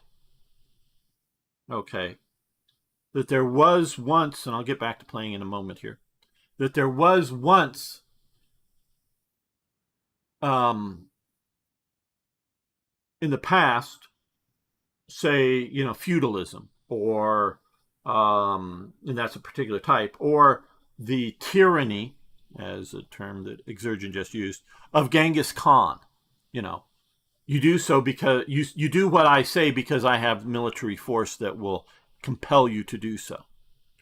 Okay, or other sorts of arbitrary governance, either by a group of people, could be a clan, that they may choose their representatives and whatever, but are arbitrarily enforcing their will on other groups. Or it could be an individual, a king, a dictator, a tyrant. In ancient Greece, people would call themselves a tyrant. It did not necessarily have a negative connotation. It was just another term for an individual ruler. And it's really only, to my knowledge, now of course sometimes people are standing on other people's shoulders and they're not creating everything out of whole cloth. So we don't know what, 90+% of literature, meaning published literature, not like private letters or diaries or whatever, but published literature was lost from the ancient world. 90+% was lost. So there may be thinkers prior to it that used the term, but we only really see in the literature that we have, starting with Plato, the use of monarchy and tyranny, as in the definitions of rule by one for the benefit of one, tyranny, rule by one for the benefit of all, monarchy. And monarchy wasn't at all presumed to be a hereditary thing that we see in modern Western society. It could be what we would describe as dictator, but a dictator who is truly trying to benefit all of his people, maybe crushing the neighbor people, in the other valley or whatever, but ruling for the benefit of his people, versus a monarch ruling for purely their benefit. So on a much more important note, I notice you have progressed in Hoi 4. Yes, we made it to April 39, though we haven't made much progress today because events in this world has gotten me to, talking about other things. So Whig history posited the idea that society was making progress or developing or whatever, society, not just politics, and it's not just you know governorship, but overall, because they understood that to have this progress, you needed to have a societal agreement, not just an agreement of a few elite, whatever, but you needed to have general societal agreement, was progressing to a better place. So the history of mankind is a history of progress with maybe major, like the Dark Ages, major, setbacks, but a general progress to a better world. I will say I completely disagree with that. I only see one significant, and I'm going to use air quotes here, progress in their terms, generally with mankind. And even there, it's only a limited progress.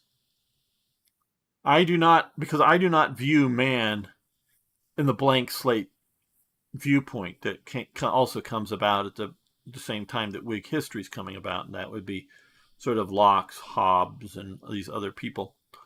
Blank slate theory. So I don't think society, mankind, whatever, is really making any progress whatsoever, except in one area.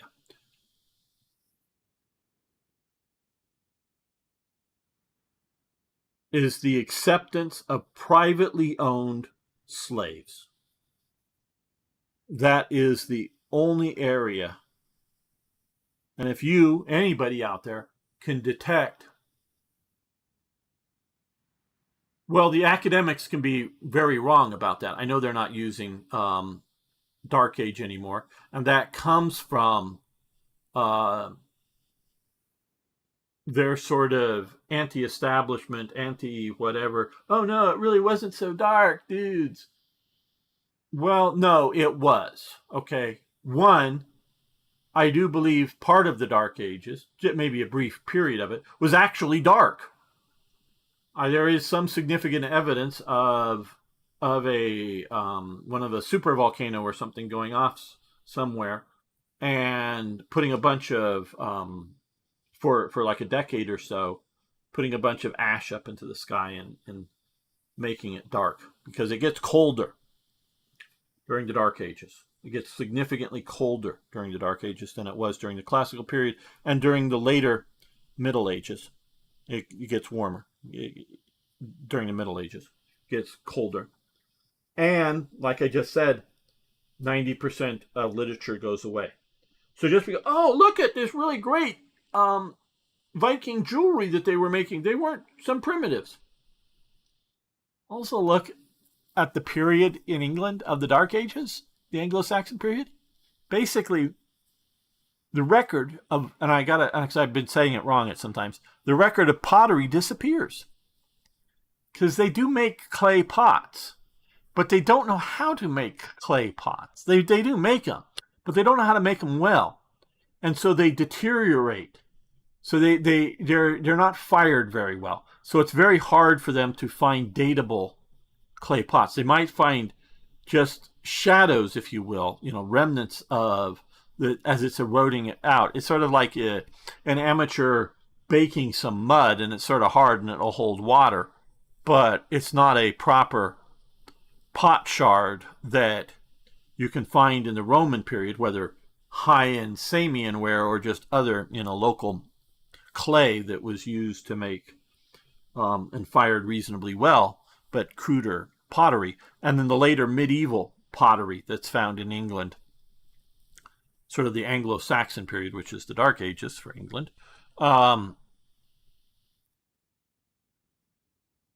So, that's so technologically and culturally, it is a Dark Age, no matter what modern historians want to use. Oh, wow, Netanyahu is claiming they very likely killed the Ayatollah. Well, very good if they have.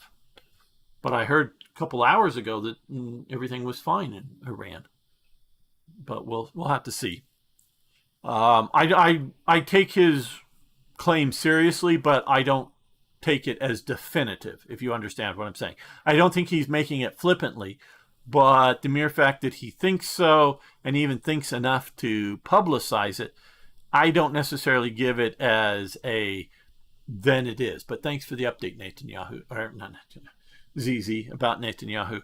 That is a very interesting claim. I hope the U.S. doesn't claim until it's 100% sure. The U.S. needs to be sure on its claim. Allow other factions. Oh, he has couched it saying very likely. Yes, and I because I think we have a very strong likelihood of knowing where Netanyahu is, and we also have a very strong likelihood of I want to do torpedo reveal chance. We'll do silent hunter. Yes, we'll do that. But we're going to keep the rest of our military power before we decide to do this. Torpedo cooldown or torpedo hit chance, I don't know. But we'll think about that. So we'll do that.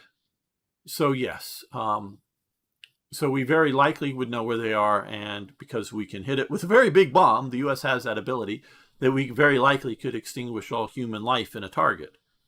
I say all that because maybe the building that he went into had a 100-foot tunnel down and then over a ways and it was somewhere else, and we didn't quite, we were watching the nuclear program, but we didn't catch a deep bunker with multiple exits somewhere.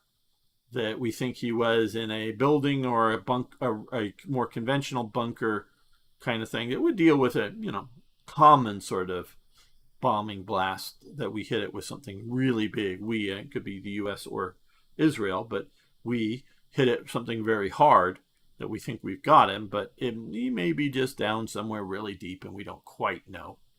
But yes, and very likely is yes, and claiming very likely, yeah, that would be fine. If the U.S. were to come out, we think we've got him. That's different than saying we've got him. So if we've proven wrong, we don't. The point is not that the U.S. can't be embarrassed. The point is to have the general world. I'm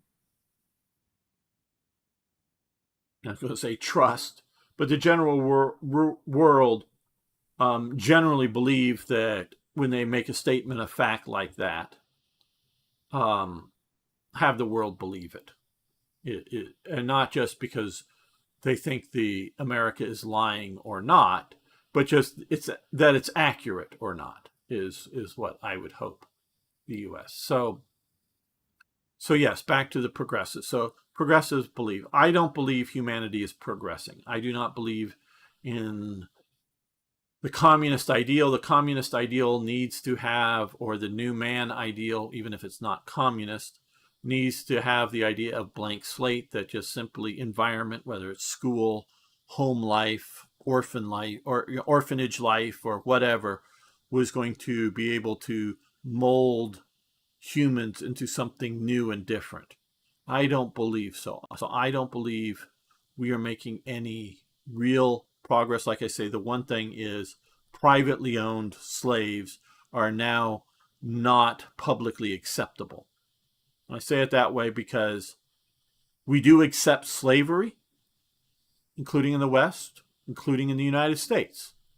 We do have an exception to our constitutional amendment banning slavery. We still allow slavery. We still do in the United States. Did you know the United States still allows slavery? But it's for something like forcing prisoners to do labor. Whether we want to say, oh, you're condemned to 10 years hard labor, or you're going, oh, hey, yeah, prisoners at this prison, we're going to force them to make, the old traditional thing was license plates, because that was something for the government. The government, Sure, it takes it away from a potential industry, but it was, government issued license plates on a car, so they're making license plates. It's like forcing them to do work. You can enslave people in the United States by the state. We could also talk about conscription. You may go, how do you create slaves and give them guns? Well, you have other people with guns point guns at them and go, hey, you're going to be in the military or we're going to kill you. You don't have a choice over it. But it could also be conscription to work on a project. Build a bridge, build defenses. That would be a type of enslavement. So we in the West accept certain types of slavery, which are compelled, unpaid, or just compelled labor of one sort or another. And we may or may not accept, or may not be acceptable in other parts of like China that are using slave labor. So we do accept government enslaved labor to one degree or another. But we no longer allow an individual to possess other individuals in slavery. That is now a socially progressed thing. That's the only thing I can think of that there's progression on. Because you could talk, say, in Britain or some other places. Okay, gotta go. Well, thank you for hanging out, my friend Exurgent. Just showing you my support. Glad you are better. Thank you, Exurgent. Thank you. I am doing much better than when I was sick. I am doing much, much better. Still recovering in a long-term sense, but I'm doing very well. So, we're thinking for a while that the death penalty was going away and we're making progress there. Well, I think there's a lot of people in Britain would like to return of the death penalty. And even in progressive California, there was a ballot measure it was years ago, to get rid of the death penalty. It was voted down soundly. That doesn't mean that the current government will put anybody to death, because I don't think the current government believes in the death penalty, but in California. But so I do not see a progress in human cultural evolution. I don't see it. I don't see it there. I think Whig history is entirely wrong. They are incorrect. Oh yes, I love it. Yes, okay. I think he's referring to the death penalty. Now I can definitely get behind the idea that it should be for extreme cases. Meaning, if you're a normal sort of murderer, maybe life imprisonment. Because you always sort of want to have the death penalty. I see as sort of the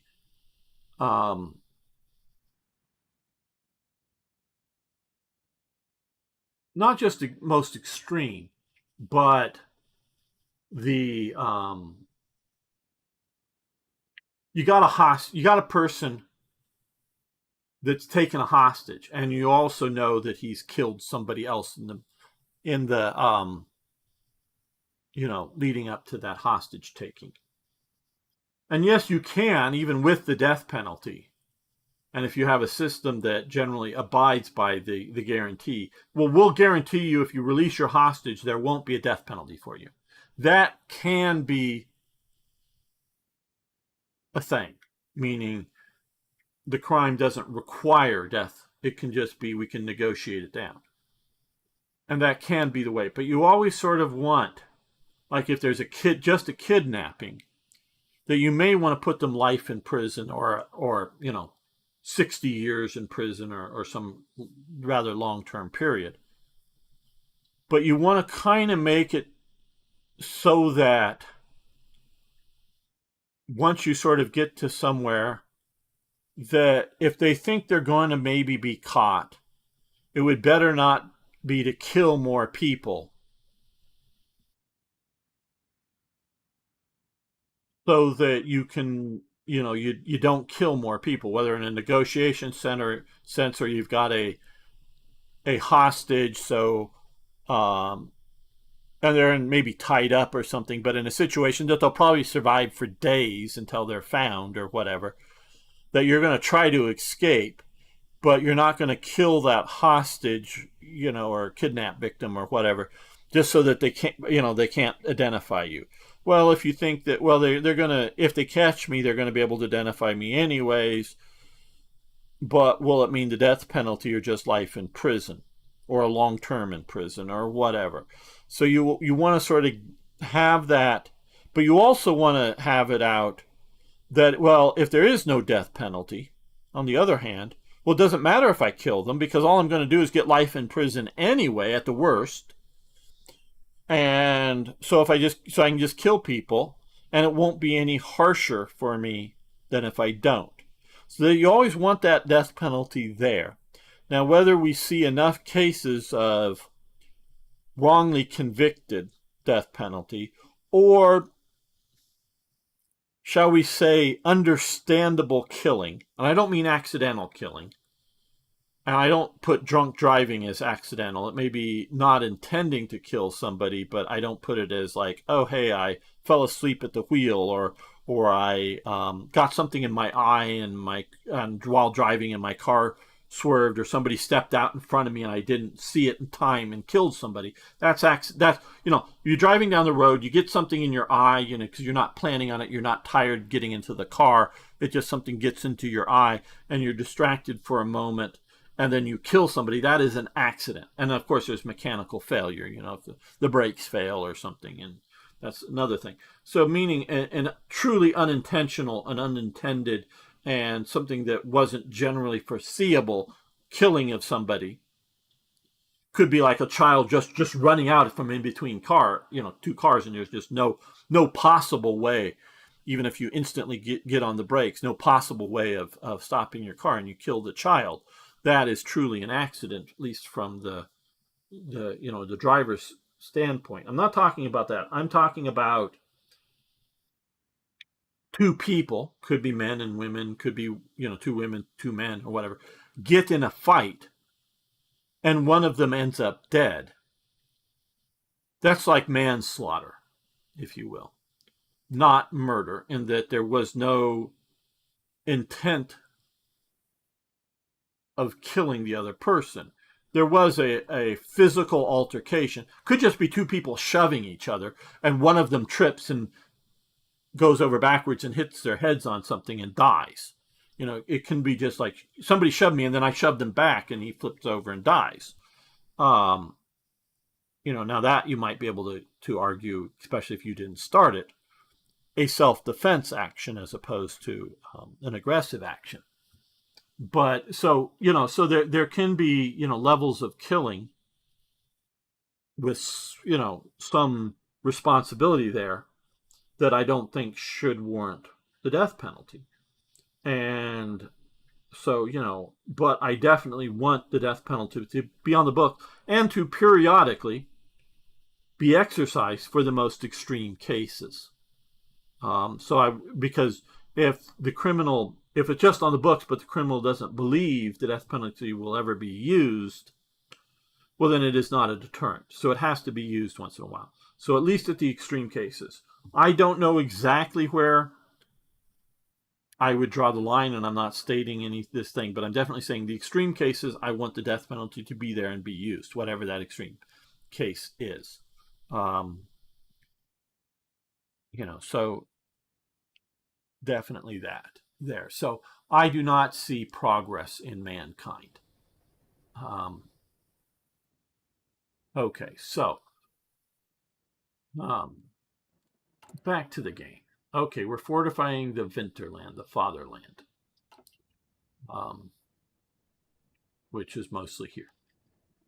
We are going to continue down this path now that we're starting playing again. We are going to not go for an Italian alliance. We may try to pick up Hungary and Romania as allies and Slovakia as allies. I don't know if we care enough about Bulgaria. I would prefer not to put pressure on Yugoslavia because I've changed from the sort of standard World War II progress line. Yes, we can use progress talking about things, but that is different than saying somebody is a progressive. Okay, so we've, at least to 39, we have either researched or is researching all of the technologies there. 38, 39 we could do, but we're not really doing ships, so doing that is not overly useful. Okay, so aircraft, that's a not more 1940s development, though we do have 50% bonus there, which will be even more effective. Artillery, 39. Okay. Well,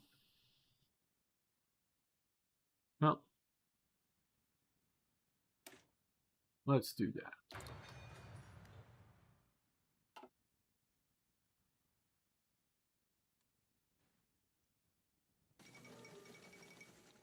King Zog submits to Italy. Construction level 3. Back to here. So we got that. Let's come over here. 39. We might do some of those. Got some of these, but let's look over here. 39. Let's do submachine guns.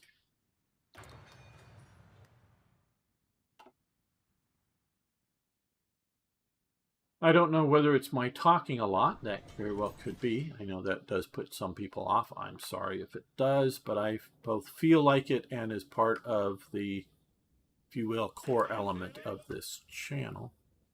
We're going to send you up to East Prussia.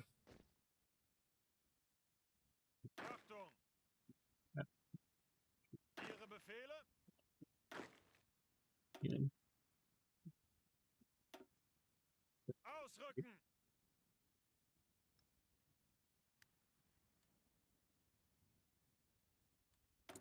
And, okay.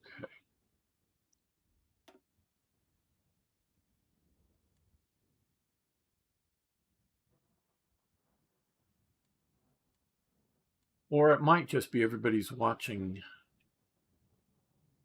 the war right now.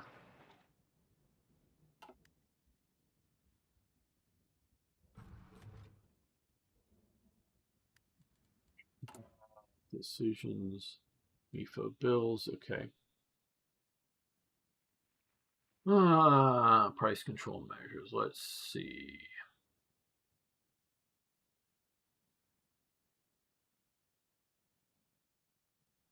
Mm-hmm. 20% stability, gain base stability. What is our current stability is 80%. I think we can afford that.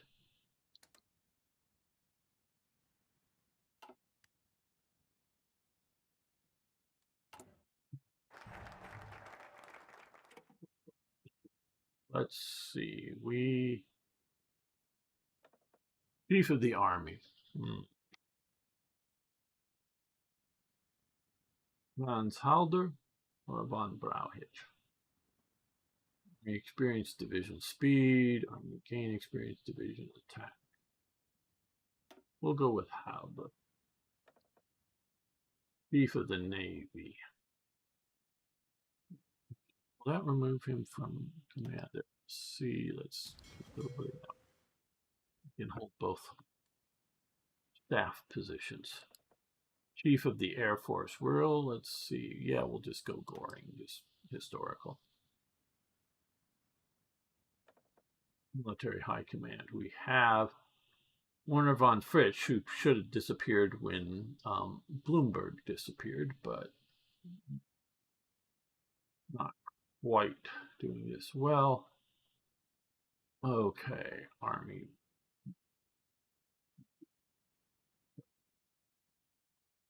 He should be available just yet, even though he is very expensive. Roner, I think he is also later, but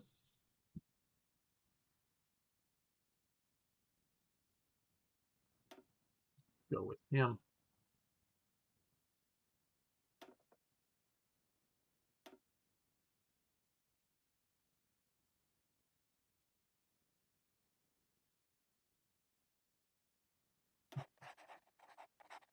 Back to national focus.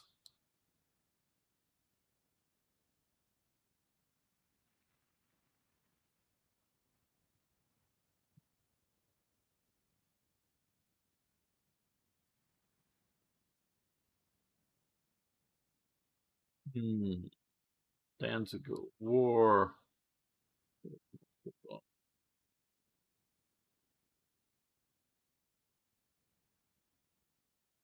Ban claims in the Baltic influence the Baltics. And Sudetenland. Okay. Well,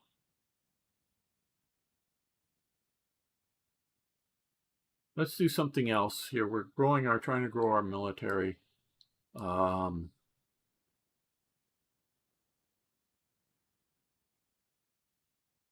Synthetic refinery. I think we like that. Let's do that for 35 days while we continue to grow our military to try to get to Sudetenland, which should have been gotten back in about this time in 38. So we're a year behind.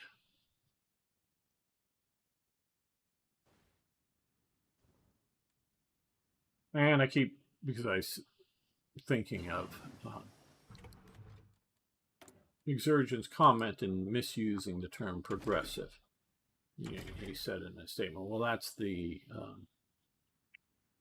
political science term, true. But we, just generally speaking, we have words and, sometimes there are different words that sound the same in English. And I'm talking about English and not other languages at this moment. But there are sometimes different words that sound the same, like two and two. You don't know which two I referred to when I said two. I just used two twice there. I was referring to neither of them.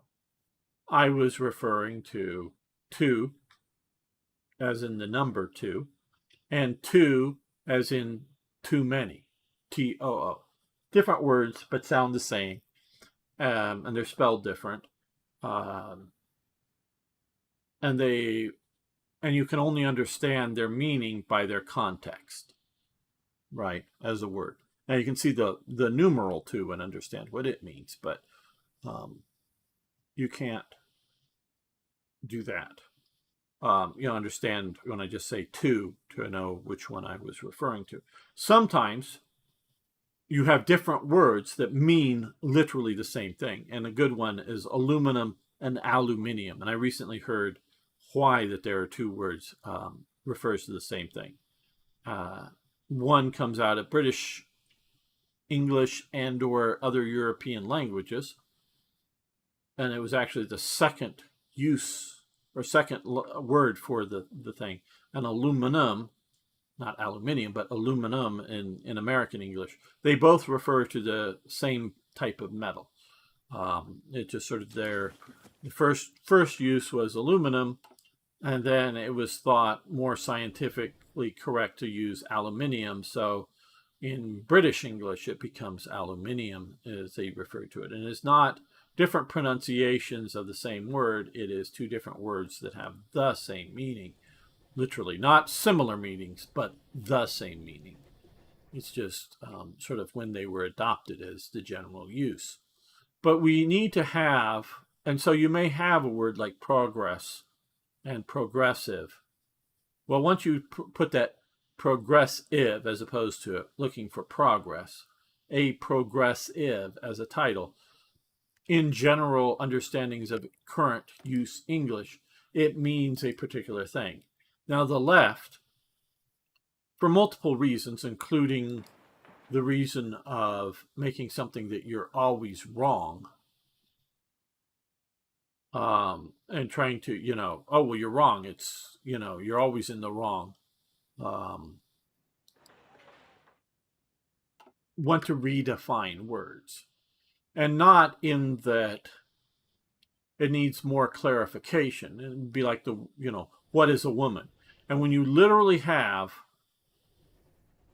a medical doctor who is, and this is maybe the key thing, applying for a government job, or a judge, again, trying to apply for a government job as being a judge,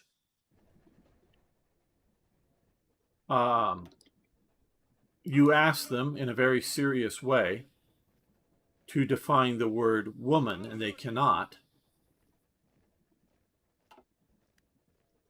illustrates my point that available planes and reserve, right? And that is both good, and I think we can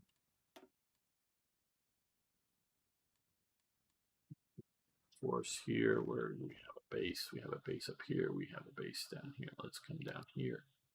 Let's add a new air wing.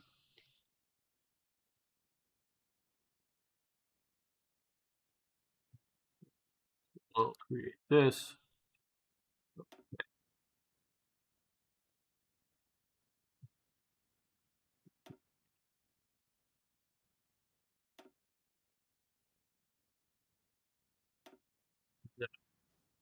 And I do like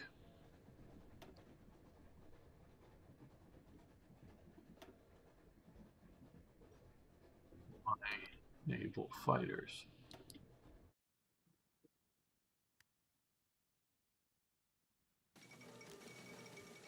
Italy pursues closer bonds with Italy. Czechoslovakia returns southern Slovakia. Okay. The Hungary just got this piece of territory, which happened at this time, but only because of at this time it was. So this is the problem with these games. They do not. It's not like taking an account of all possible things, but a lot of the pre-requirements. The pre-requirement for this was Germany taking over this and this. Not the Sudetenland, but around June 15th here is when I believe Germany invades Czechoslovakia, with Slovakia declaring independence from from Czechoslovakia. And they come in. Now there is a later, well, no, maybe, yeah. And then there's a later grabbing up of this. So this is just stage one, but I do think it was in 39 and not 38, because Sudetenland is 38, Bohemia and Moravia are 39. This was also part of Sudetenland up here. And at that time as well, that goes to Poland. So I don't think Hungary should have gotten that. Okay, asked to join faction with Italy, decline. Non-aggression pact, decline. We're not pursuing closer relations with Italy. I almost took the non-aggression pact, but we're not planning on going to war with Italy. Okay, insufficient supplies. What is insufficient? What are we? Tungsten. Okay.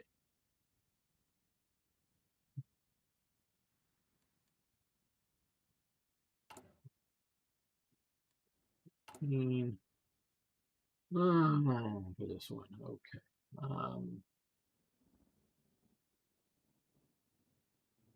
Let's go with.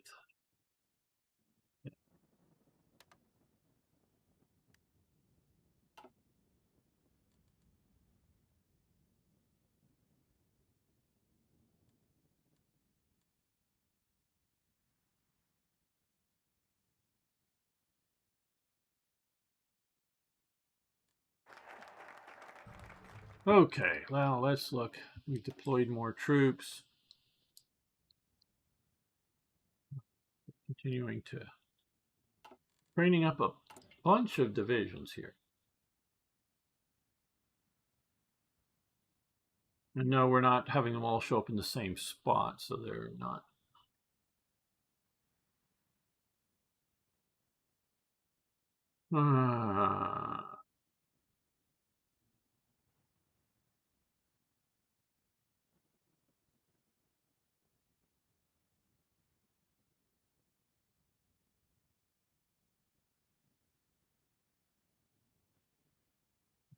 No, it's going to be a while. So I think we'll have enough time for another national focus.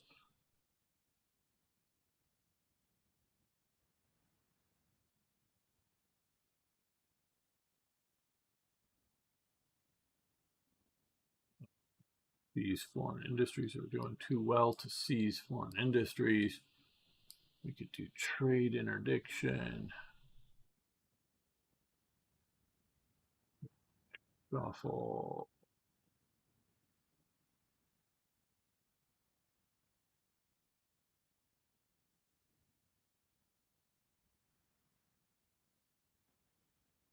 Now let's do this.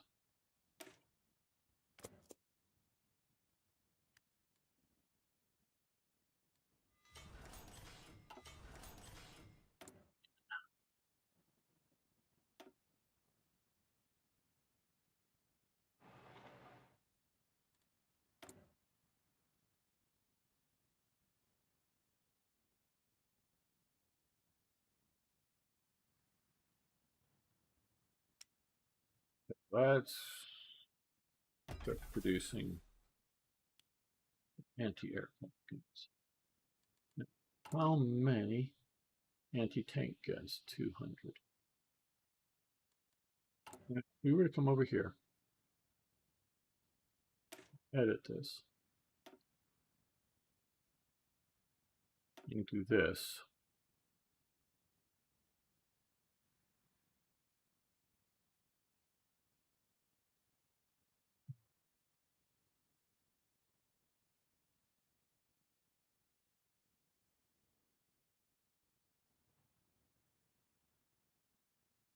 $24. You don't have enough. And I don't want to create any tank guns too much until we have a reasonable amount of that.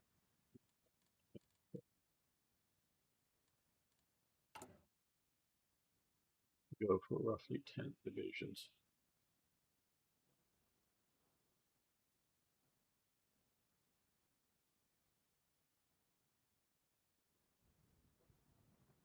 Now I could do a variant and then convert a bunch of these to the variants to be able to handle them, and not like an east if we're not planning on facing a lot of, for now, tanks in the east.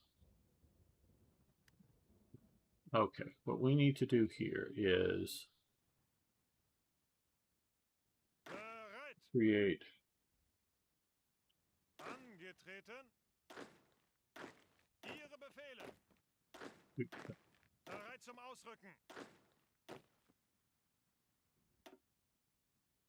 and let's give him not Guderian. They should take over some of our armored forces. List, we'll give him to list. But what we want to do over here is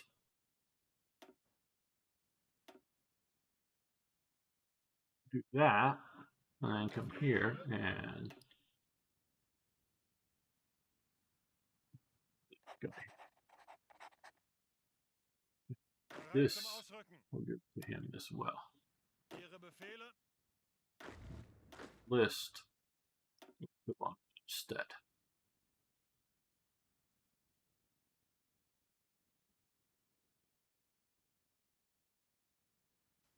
Here, that to von Manstein again.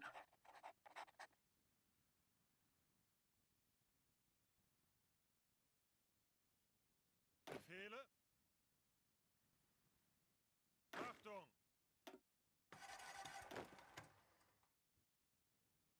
Ausrücken.